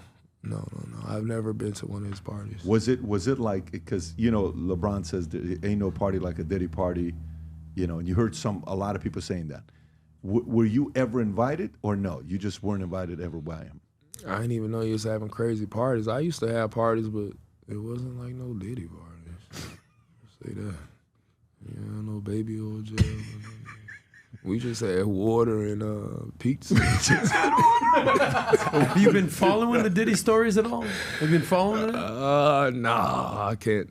Just stay out of it. Yeah, because, we don't really know what's true, what's not true. Anybody could get into court and allegedly say this happened or that happened. A lot of times that's what the lawyers tell them to do. You got to make it seem like this person did the craziest thing to you, so the judges and the judge and the jury can listen and stuff like that. So it's like, man, you don't really know what's true and what's not true, so...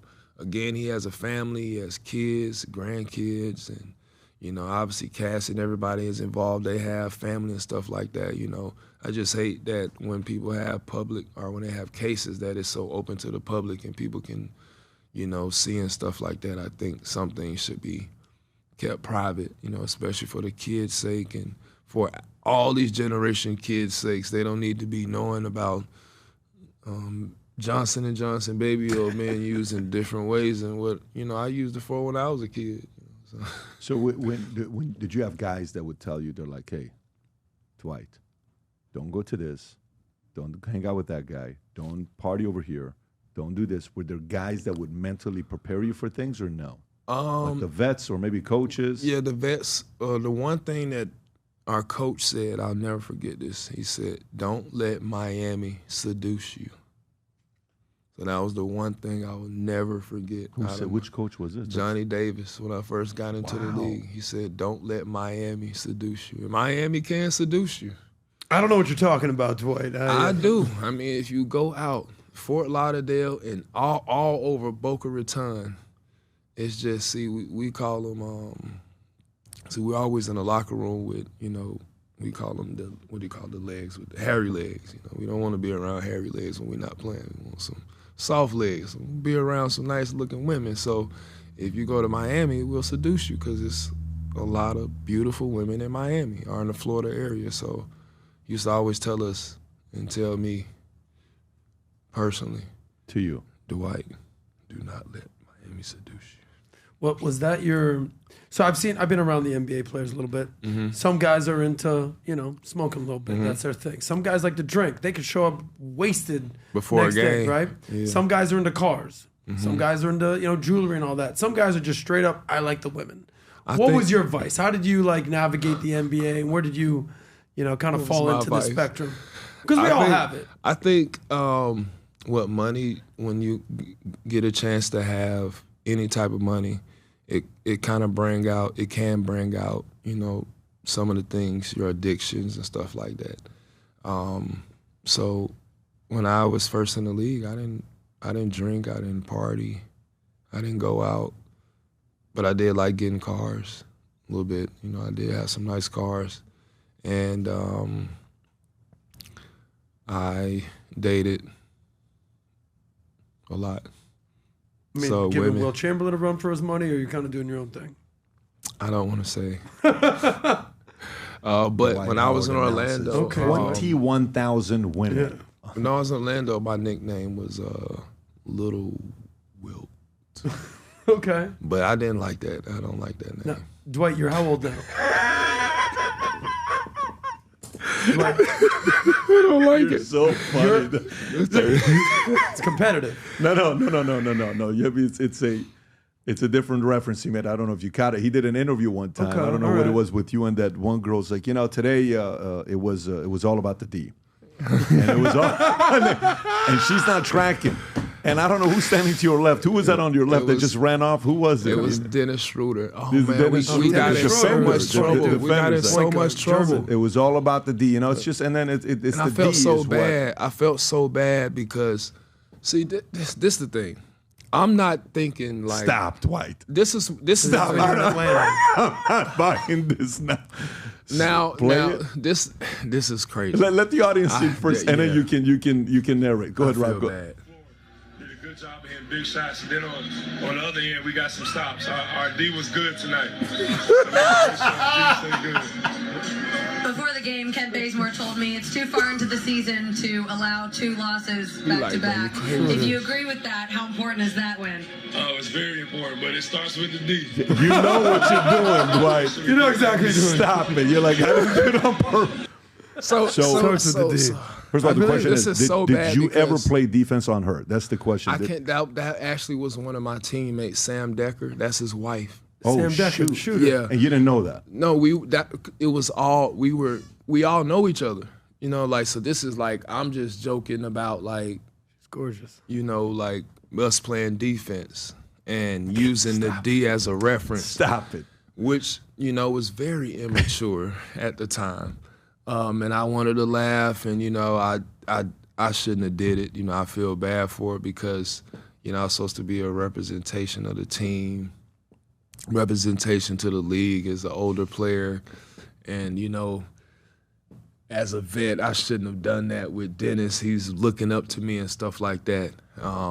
But again, I took it too far. I don't. Yeah, I took it too I think far. it was okay. But by the way, you're about to be 40 this year? My coach went crazy. Oh, my God. Did it really? Who was the coach? Oh, my God. That was Mike Woodson, wasn't it? No, it wasn't Mike Wilson. It was, why do I forget his name? He was just in He was just in Phoenix. He was just in Phoenix. Oh, Monty. You know who I'm talking about? Who was Mike Budenholzer. Oh, okay. Budenholzer. Yeah. Atlanta was great back then. I should have did what I did because the team didn't like that, and it was wrong. I felt so bad at the time after I did it because I was doing it for shits and giggles and stuff like that, but not realizing like I can't be saying this on national TV. You cannot be saying that. I can't be saying like. See, the thing is, a lot of times like. So I know people say like this might be crazy, but there's DH12. DH12 is the basketball player on dunking. Then you got Dwight Howard. That's at home. That's the jokester, the prankster, the family man. All these different things. That's Dwight Howard. That's daily base. So what I did was mix Dwight Howard with the professional DH12. DH12 can't be doing that. DH12 dominate basketball. Go out there, be the professional. Dwight Howard is behind closed doors. Whatever your vices are, whatever you want, you got to keep those there. So a lot of times I think that's what has cost me in my career with certain things because I've kind of mixed the person I am is Dwight Howard off the court with who I have to be on the court. It's so funny because when I watch you remind me of an old friend who is playful and jokes around about stuff. And always wanted to leave a little bit of suspense, and you've done stuff where the market is like, is Dwight Howard straight? Does Dwight Howard, when you do the gay stuff, and it's like, yeah, and then the market reacts, and I'm like, so this guy's either straight, he's gay, he's bisexual, he's fooling everybody. So which one is it? So are you playing? You're not gay at all. Hell no, I'm not gay. So. That thing started with me being in Houston. I was with the Rockets, and one of my teammates was Isaiah Cannon. And so there's this clip where it looks like I grabbed his joint on the bench, but it was his thigh. But the way I did it, it looked like I grabbed his thing, and it was just his pants. And so we were. Rob really wants to see how you grabbed it. So Rob is like really making the search. This right there. Which one is it? This one right here. I had just got finished doing the interview. They're 14. And, people were trying to make it seem like I was doing something Let me see it, Ron. really strange. So I kind of grabbed this thigh. And it looks real nasty. Dribbled it once and then dribbled a second time before he got fouled. It looks real nasty, but they're 14. See, people don't know I'm a jokester. I like to play around, and do crazy stuff. And I remember one of my teammates, Trevor Ariza, used to always say, all right, now you play like you gay, people going to really think you gay, so you can't be doing that. And so I'm like, man, I ain't gay. I'm not. This is just jokes. But we do live in a society where, they see something or they might hear something or somebody say something crazy, then it could put you out there in a way that's not good, So I had this situation, then the situation with me talking about the D, all this crazy stuff. Yeah. So now you got people assuming and saying things like that. So if you came out today and you said you're gay, you would be the #1 profile on Grindr. I mean, you would be hit up like, people would be like, Dwight Howard has officially made the announcement. No, right? No. Okay, so that's good that we cleared it up because that when that rumor started circulating, a lot of people were talking about it. Let me go to this next thing. You just had a scuffle with Lance Stevenson in the, what is it, Big Three or whatever happened? Yeah. So what's crazy is, like, we had a Cube here, I think a year ago, Rob, year and a half ago, something like that. And he was here because of what's going on with Big Three. And the last time I saw anything with Big Three, when then all of a sudden I went and tracked who was the MVP of the Big Three and the coaches, and then you saw Steven Jackson in the locker room calling. I know that. I don't know if you saw that clip or not. Rob, play this clip. What happened here with you and Steven? Go ahead.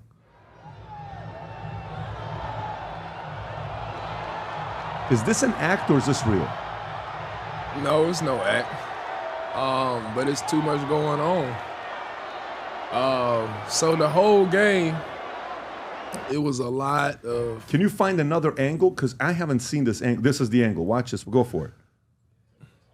You see, like, he put his hand up in my face like he was going to punch me.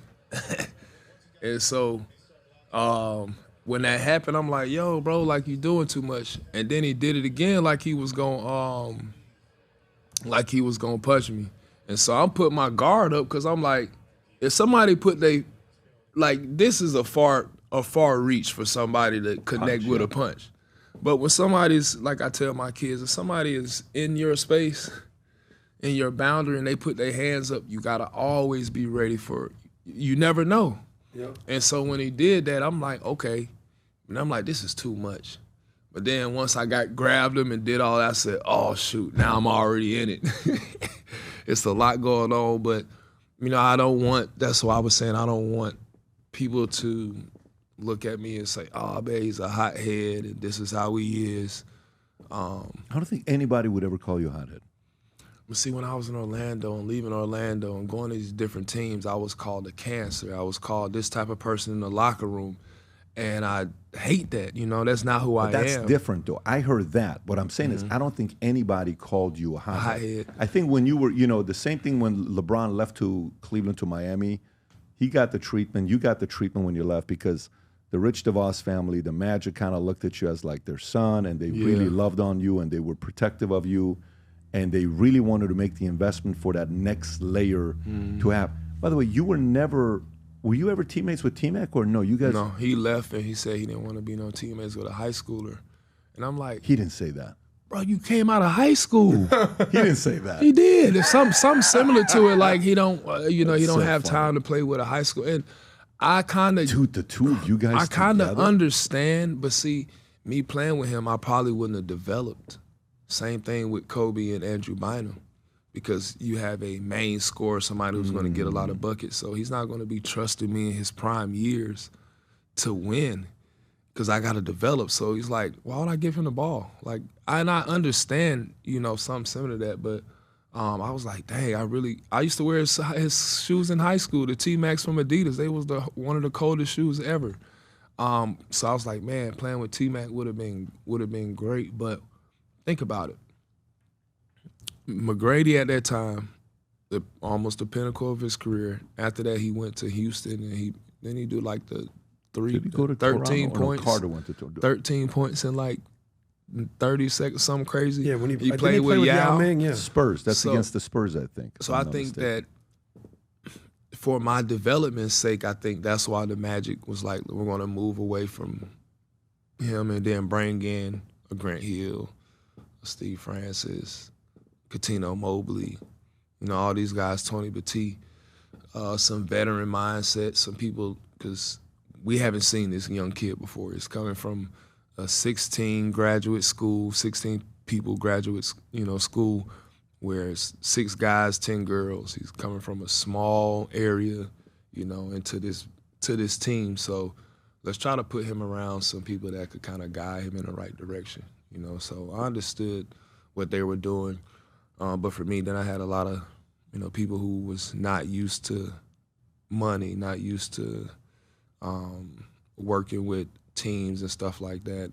I was very young, so I'm trusting family, trusting cousins and stuff and things like that. And it didn't work out well, but I learned so many life lessons that helped me with my future. Yeah, Magic was, there's guys that are winners on teams. They're not fun to watch. There's teams that are winners and they're fun to watch. Like I couldn't watch Cleveland Cavs back in the days. Mark Price and Gerald Wilkins and whatever, Craig Elo, and they're winning. It's just Hot Rod Williams. By the way, Larry I Nance. couldn't even watch the Spurs. Too much, all fundamentals. Maybe Parker was a little exciting. Probably the most exciting player on the Spurs was Ginobili, right? But there was no excitement there, right? But dude, you watch the Magic.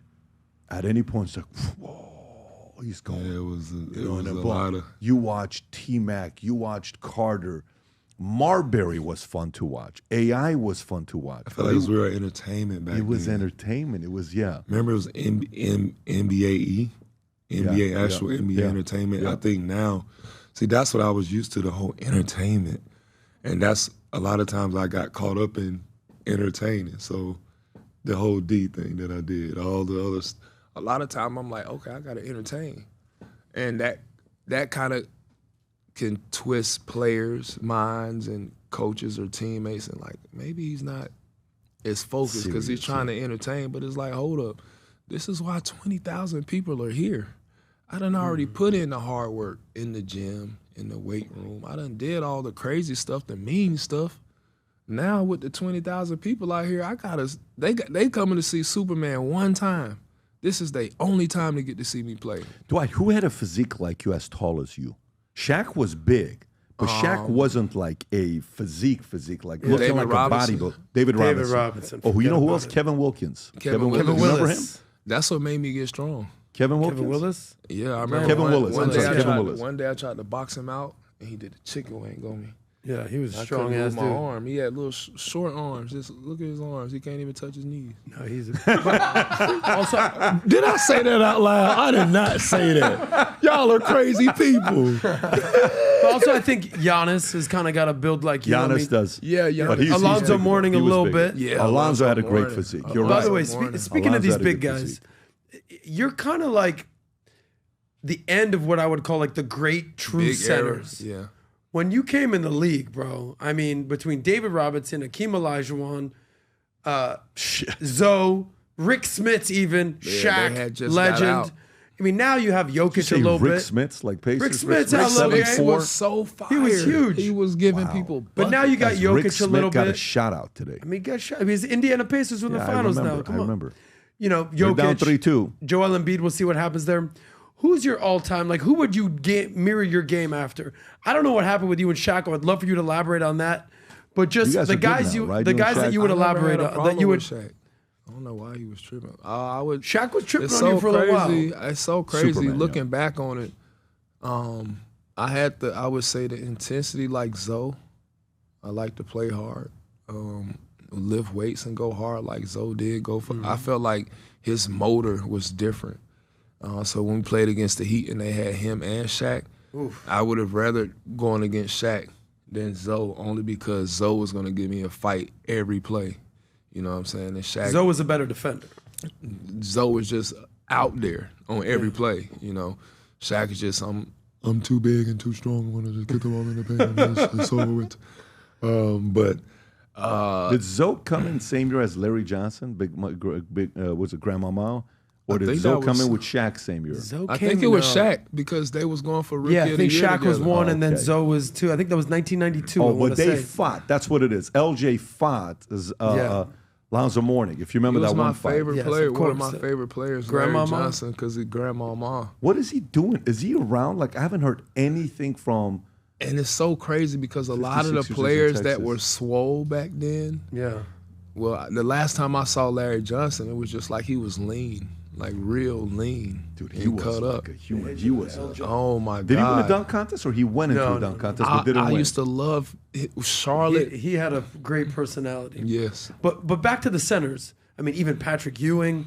Who was you're saying that Zoe was who you mirrored your game after the most? No, I didn't mirror my game after any center because I didn't want to play center. So I watched. What do you mean? What'd you wanna play? I Point wanted to guard? be a point guard. So I watched Magic Johnson. I wanted to be a 6'9", 6'10" point guard. So I played point guard all the way until my senior year in high school. And then when I first got to the league, I was a 4. And then they changed me to the 5. Who was because the 5 when you were Tony 4? Battie and Kelvin Cato. Because I was faster than a lot of guys. Yeah. So instead of having a taller center, they put me at center because I could. Makes sense. Even though I was not as 7'2" or 7'3", I could jump and my arms was as long. And I was a good defender, so they start interchanging me 4 and 5. This is when 4 and 5s was not shooting threes. Our first stretch big was Dirk Nowitzki.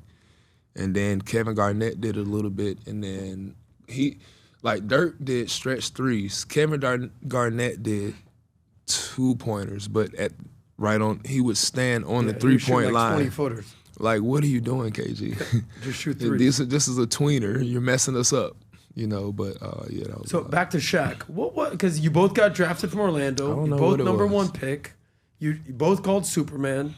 Both physically dominant. I don't know what Do it you was. think he had an issue with you and you didn't necessarily want to like fight back? What was it? There was something there, was there not? I don't know what he really had an issue with. He had an issue though. Can we agree on that? I believe so because I didn't see a lot of other players that he talked about the way that he was just going on about me for the longest.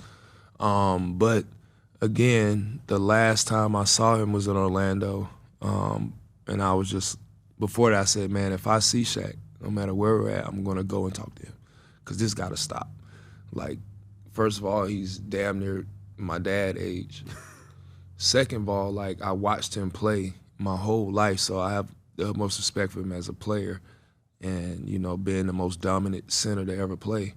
But, like, what is our issue here? You know what I'm saying? Like, what really is our issue? Like, I don't know you from nowhere for us to have this type of issue. But I get it, though. But I get it, though, because, you know, to me, like, when I followed that very closely, as a fan, like, you know, sometimes fans feel like they really know you and they want to tell you what to do. Well, I'm talking from the fan's perspective. And Shaq came in, and Shaq was another one of those in the, you know, category of human specimen, most dominant guy that came in and just killed it, right? But Kobe said something about Shaq. He said, the thing that made Shaq unique was Shaq big, but Shaq was vicious, his words. And when I interviewed Kobe 6, 7 years ago, whatever the timeline was to lead Kobe, great conversation. So Shaq was vicious. Now, here's the thing. He's raised by a military dad, extreme discipline. Shaq was raised by girls that were tough on him, and, you know, he was challenged to be who he is. And then that's Shaq. That's his wiring. And then you come in, that's not your personality. Your personality is not that. Just like LeBron's personality is not at all like Kobe or Michael, right? They're very different. And you're just trying to enjoy playing the game. And, you know, the vets would constantly like to compare you. He doesn't do this. If I was him, he would average 28-14, 28-15. I made the free throws when he counted. So it was like the older brother picking on the younger brother, and the younger brother is just trying to enjoy the game. That was the vibe that I felt from it. And then lineage, Orlando, okay? So if he would have won at Orlando and Shaq didn't, you know, these were the moments that the market was like right now. Halliburton had a shot at winning for the Pacers. They're down 3-2. They should have won the two games ago when they were up 2-1, and they were up like 13 points in the third quarter, and then all of a sudden I go to sleep with Dylan. I'm like, it's over. Wake up. What? They won by 7? What did OKC do? You come back, the guy had however many points in the fourth quarter.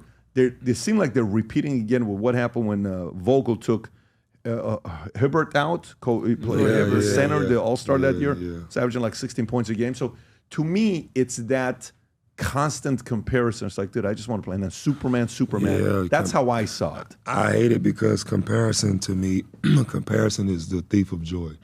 And anytime you try to compare someone's game to another game, then now you're belittling both players. Because me and Shaq are two different prototypes. You know, he's 7'3", 360 pounds. Yeah. 320. Built different. You know, I'm really 6'10", and my highest is 265, 270. You're talking about a behemoth of a man, with Shaq being 7'2", 7'3". My voice was never that deep. Let me stop. But no, I love Shaq. But you're saying the next time I see Shaq, I'm going to go but talk to him. You never reached out and said, dude, why are you? Yeah, we did, you know, but I was like, I'm tired of the going back and forth on the internet or text message, and I want to see him in person. Like, this back and forth got to stop, whatever it is. So when I got inducted into the Magic Hall of Fame, I saw him in, where was we at? Orlando, at this restaurant. I was like, man, I'm finna go over there and talk to him. How long ago was this? This was a couple months ago. Oh, this is very recent. Recent. So you went up and you said, hey, Shaq, what's going on? What's up, dog? We got to sit down. Let's talk. And he said what? He said, let's go.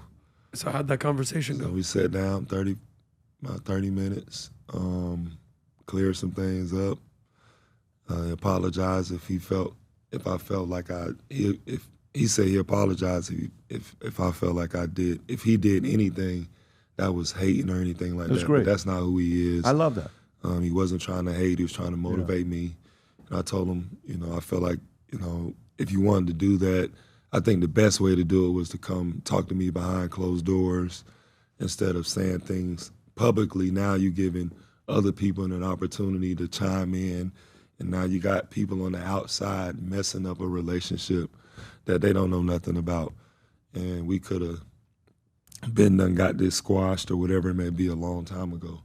But again, let's do it now. Let's get this out But of the way. it took, if this was a couple months ago, it took 20 years to have this conversation. I had to stop playing. It did. I couldn't do anything. What do you think, Peabody, because you've sat down with Shaq, I know you guys have a relationship. Yeah. Obviously, we're meeting But Dwight. I totally get it. Yeah. No, I totally get. You have to realize, like, when a player's, and I'm just going to tell you from my perspective, when a player's in your city, you look at that as your son. I know this sounds weird as a fan, but that's the, like, we looked at Kobe like ours. He's ours, right? That's how you look at a player, and there's always, the expectation's always going to be high while they're playing. Once it's done, you know what everybody says? We're going to miss Dwight. That's how this works. Like, you know, the game is over with, like, I miss Nick Van Exel. Really. I mean, when the Lakers had nobody, number 9, I think his number was number 9. Can you see what Nick Van Exel's number was? I so enjoyed watching him play. I did too. I so enjoyed watching him play. 9. I enjoyed watching, what was his name on the Lakers? Anthony Peel. Anthony Peeler, lefty. That Dude, was I the just guy. liked, by the way, did you know Anthony Peeler got into a fight with Garnett and threw an elbow?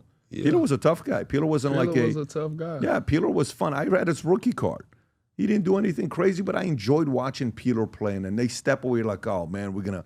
So to me, that's the dynamic with Dwight. And Shaq is finally like, look, we're in the same place. Hey, you got your chip. You know, you're gonna be a first ballot Hall of Famer. There's no question about it. What is your timeline, by the way? Next year or the following year? No, I'm in. You're in already. Locked in? When did that happen?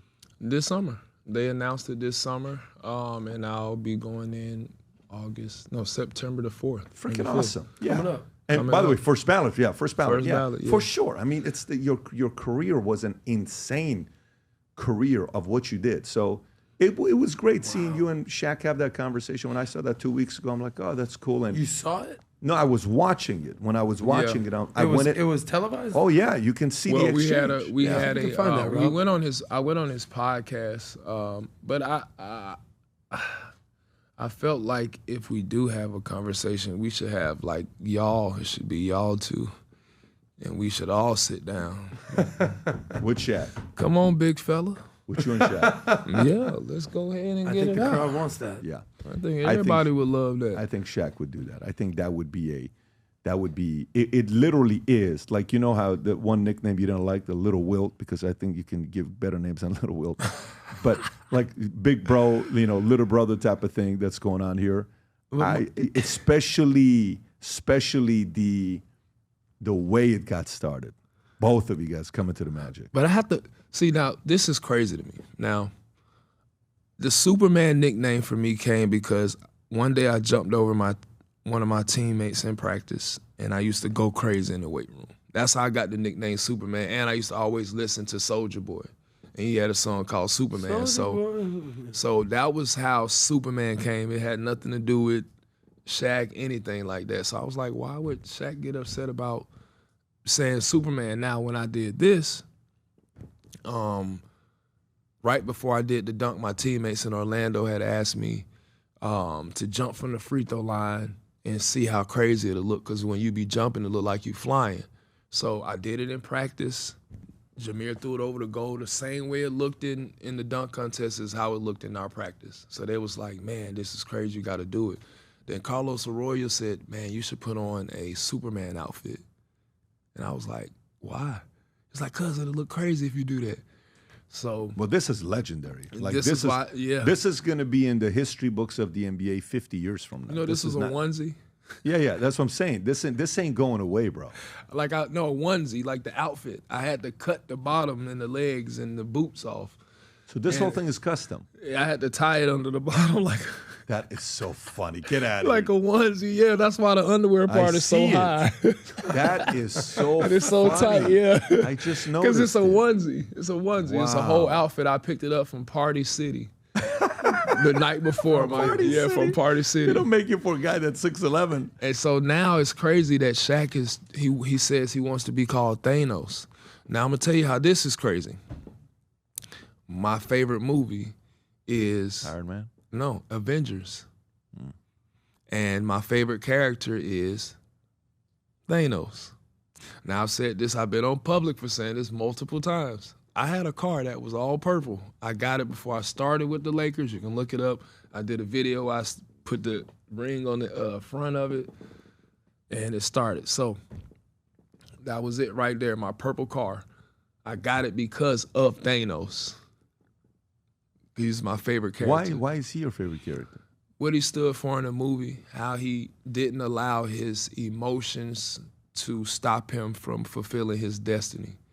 And a lot of times us in life, we allow our emotions and other things to stop us from really making it and being what we need to in life. And there was a scene in the movie, but it was really a really crazy scene to where he had to sacrifice his daughter.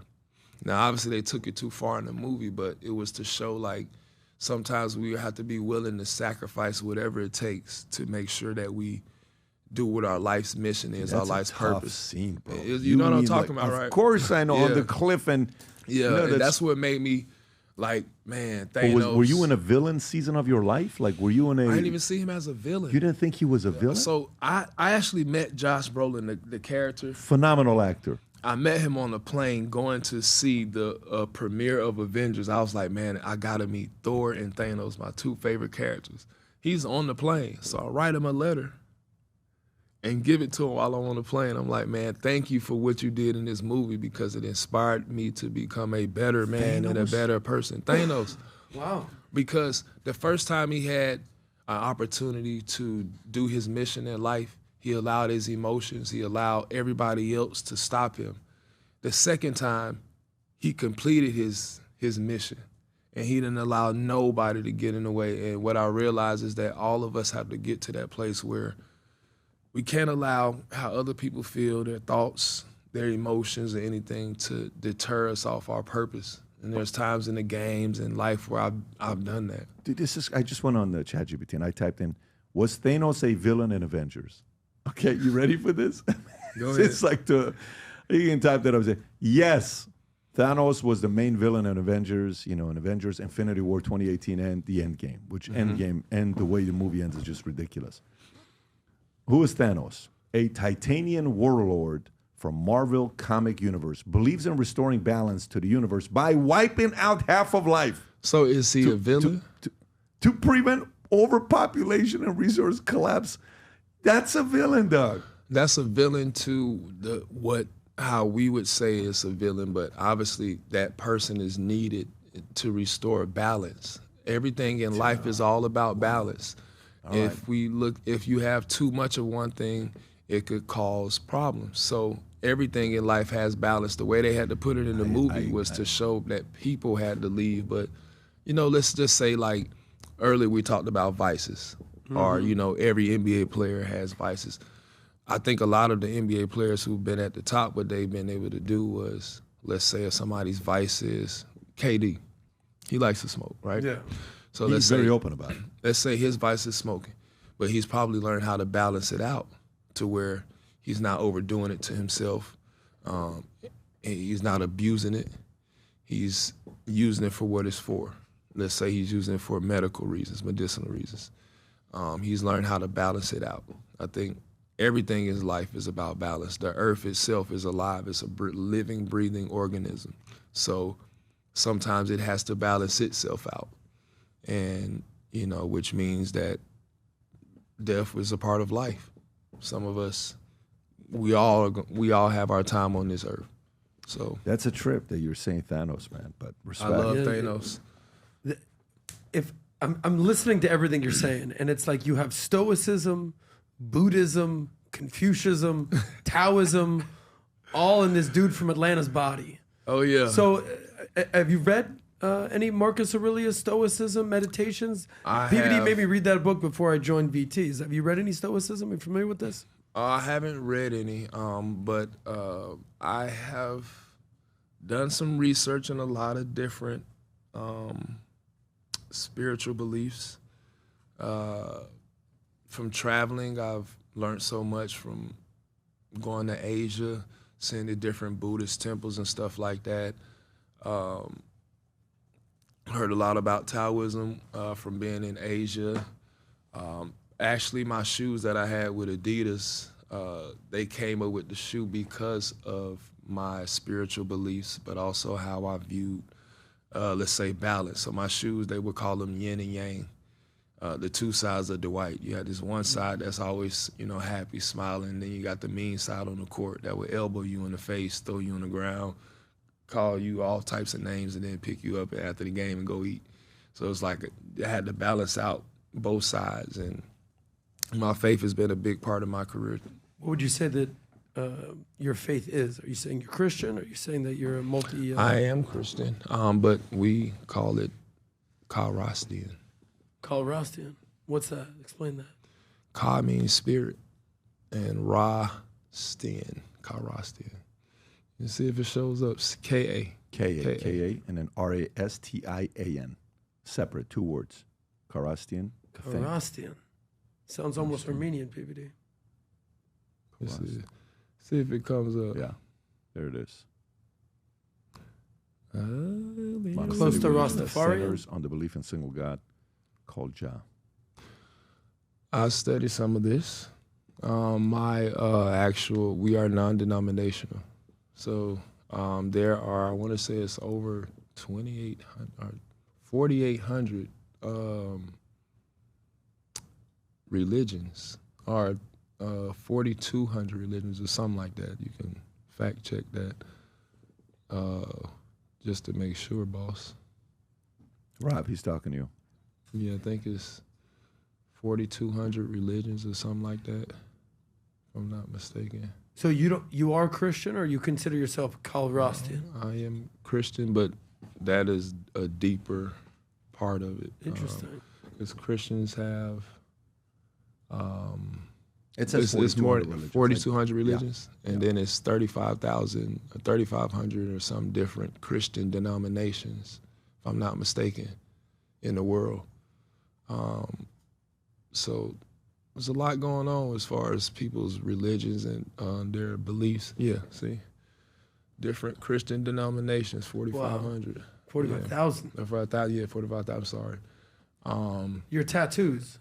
What do you have right there? You have some religious meanings right there. All my tattoos they have some type of meaning. A lot of people were like, why did you get tattoos at a later age? I got my tattoos around 32 or 33, real late. Yeah.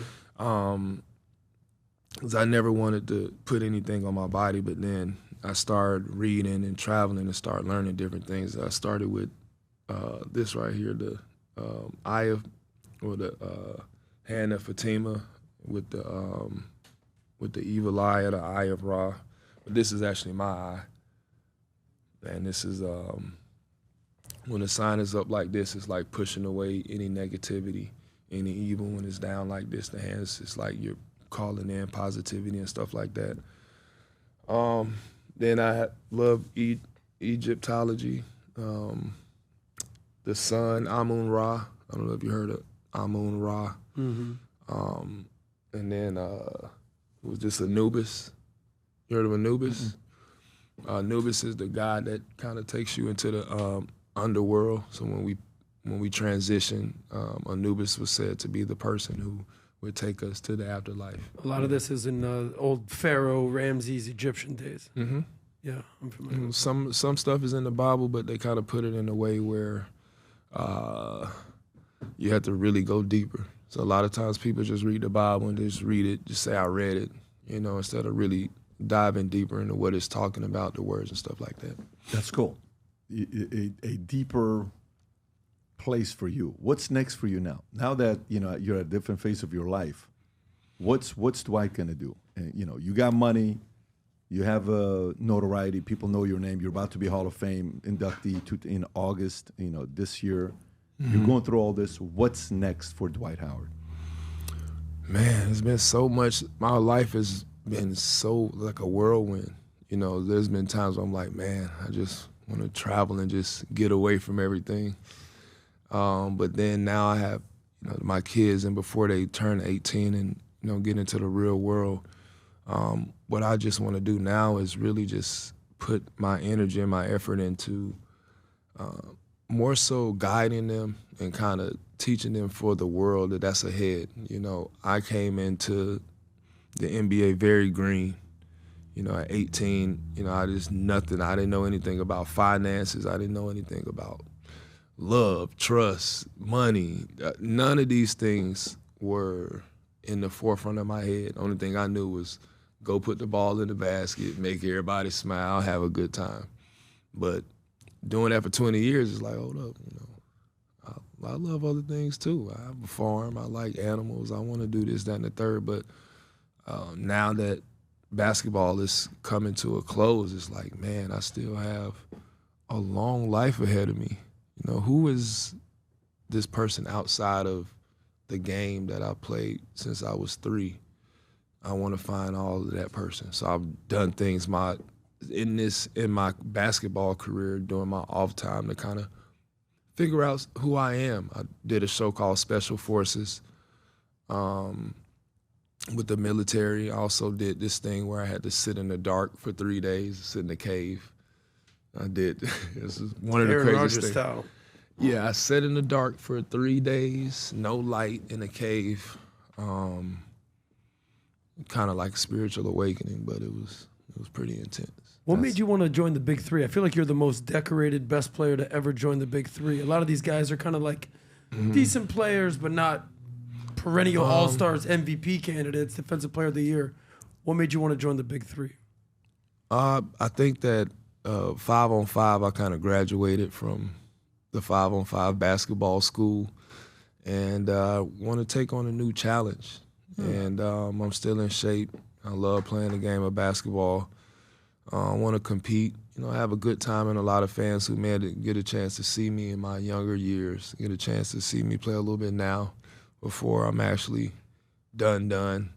But also, done? Like if somebody offers a contract NBA, would you go back? You're done. There's no need to. Okay, so you're done. Yeah. Got it. I feel like it'll be too much of a waste of time because I don't think people really understand how we used to grind with this NBA as far as practice. Like, I'm doing 3-a-days. Even, you know, like there's times now where I do 3-a-days and I'm only playing once a week, half court. So I just saw this. Was Drexler really? Is he really the commissioner of the Big Three? Yes, I just talked to him after the incident that you guys saw. He called me. He wasn't upset at all. We actually had a great conversation, and I really appreciate him because I grew up watching, you know, a little bit of his latter years when he was playing with Portland. I used to play with him on a video game. My dad used to talk about Clyde the Glide because my dad got a bald head too. So anybody with a bald head, my dad is like Magic, Jordan, Clyde, guy named Deion Glover. Anybody with a bald head, Glover, of course. He trains me. He's the guy who trained me in high school. I would wake up at 4 o'clock every morning, go to the track, then go to the school. Deion would train me every morning, coming from the strip club to my school. I went to a Christian school, so they would be leaving the strip club smelling like booty and Hennessy, coming up into this Christian school, working me out every morning. Wow. A Christian strip club. No. Not a Christian strip club. That is wild. They start off with a prayer. They start off on their knees praying, and then they end up on their knees. But though he would go to the Magic City, which was one of the most popular strip clubs in Atlanta, and him and Big Ant would leave the strip club because I would get up at 4 o'clock every morning religiously and train, go to the track. This before I got to the NBA. So in high school, I was doing this every day, getting up at 4 in the morning, go to the track, I would run, then I would go to the school and lift and work out with Deion Glover every day until I got drafted. That was my whole, I wanted to make sure I was prepared for the NBA. My man. So today, you know Scott Storch? Yes. What do you think about when you think about Scott Storch? Scott Storch, that's the guy who was doing, Dre, the beats, all that. Because Atlanta is a music. He's a December baby. He's a Sag like me. When is your baby? I'm born December the 8th. Actually, my sign is the Ophiuchus. People don't talk about this sign a lot. It's called Ophiuchus. It's the 13th zodiac. It's called Ophiuchus. So we actually had 13 zodiacs and it came from the Dendera. So before it was called the Zodiacs, it was called the Dendera, the African Dendera. We took one of the months off, which was the 13th, and we made it 12. Damn. And Ophiuchus is the one they call the one who bears knowledge, the snake bearer. So if you look at the sign of the Ophiuchus, they bring wisdom or information, and that's my sign. PBD, I bet you didn't see this coming. Ophiuchus, Zodiac, Listen, Egyptian. Every day You you see, learn if you look something. on the caduceus up there to the left, Rob, look at the caduceus, Rob. It has the snakes that rise up. You know, when you go to the there you go, medicine, right there. you know, Yeah. you go to the Oh, medicine. yeah. Wow. The medicine symbol is what? Ophiuchus The caduceus. So the Ophiuchus is the serpent bearer. They bring in knowledge. Anytime you see the snakes, that represents medicine and stuff like that. So, So we just found out your zodiac sign is Ophiuchus. Mm-hmm. Your favorite character is Thanos. all-time favorite. All-time favorite Who's a character. good guy, allegedly. Michael Jordan's vertical leap is 42 inches. Okay, Michael's vertical leap is 42 inches. Lil Wilt. And we found out you don't believe Wilt Slept had with the 20K. 20,000 women. No, There's it's no not way. possible. It's no And way. we just learned a lot of stuff, man. But let me tell you, it's a pleasure having you on. You know, talking to you. And when I walked in, I saw you. I'm like, dude, this guy's still in shape. You know, he's still like, he looks like NBA ready. Like if they call right now, you could go and play with them. Yeah. Sometimes you see players that they're done, they just get out of shape immediately. I understand. It's like Yeah. shooting. I can eat everything I want to eat. Let's go. But this was a blast having you on, brother. And maybe if we talk to Shaq and he agrees, maybe we'll do the podcast together. Let's do here. it again. He's down here as well. He'll Man. come down, and what we may do is here on the court that we have right next door. Mm-hmm. I don't know. We'll see if maybe, you know. Maybe we can play some ones. You guys Well, play I know once, we that have. would be I know epic. we have the box. You have the boxing stuff in there. Yeah. So maybe we can put on the gloves. Okay. But the thing You want is, to put on the gloves with Shaq? I would, but I'm not letting him hit. You gotta.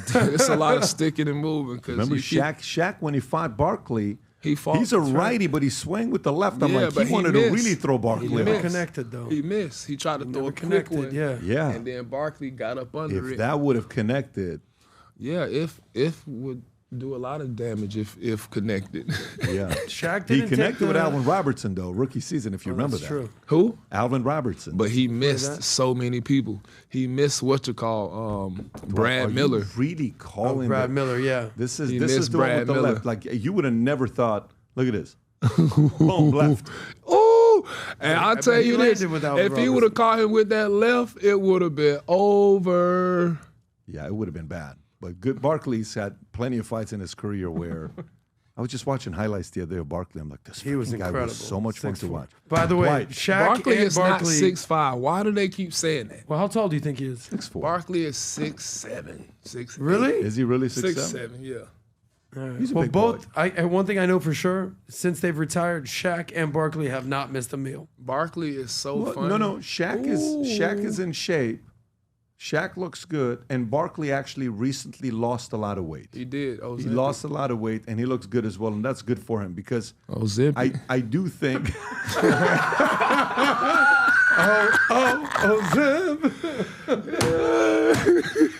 Oh, you were doing the O'Reilly thing? Hi, my name is Shaquille O'Neal. I need you guys to get some more Ozempic for. I just saw that. But by the way, Charles, it's got to be one of the top 10 best personalities on TV. Charles Barkley. Oh my Listen, God, let me tell y'all forget- something. My name is Charles Barkley, and I got one of the best personalities on. Shaq, look at here, Shaq. Now, listen, I'm here with Pat Davis, and I was talking to him about you getting on the show.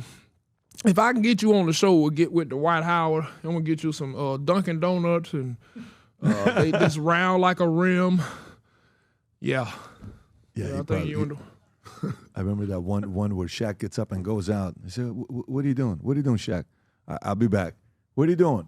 And then he's got to go to the bathroom. His stomach said, "Take some matches with you." These guys, Chuck is like so quick when he says stuff. Anyways, brother, this was great. Appreciate you for coming out. Thank you Looking for having forward me, to it. man. And if we get Shaq to want to come on, that'd be an interesting one to have here together. I'll be on there. Just make sure the money is right. If the money is not right, me and Dwight will not go on the show. But hey, if the money is right, I'll be there. Make sure you have some nice find women because me and Dwight, we got a lot of kids together. That's what they call us, supermen. I have kids, he got kids. So if you bring some women in here, it might be some more. I'm just talking to me. We will. Baby, that'll be Adam's music job. right there. Adam, Thank you you. do that. We'll do the rest. Okay. Take care, everybody. Bye-bye.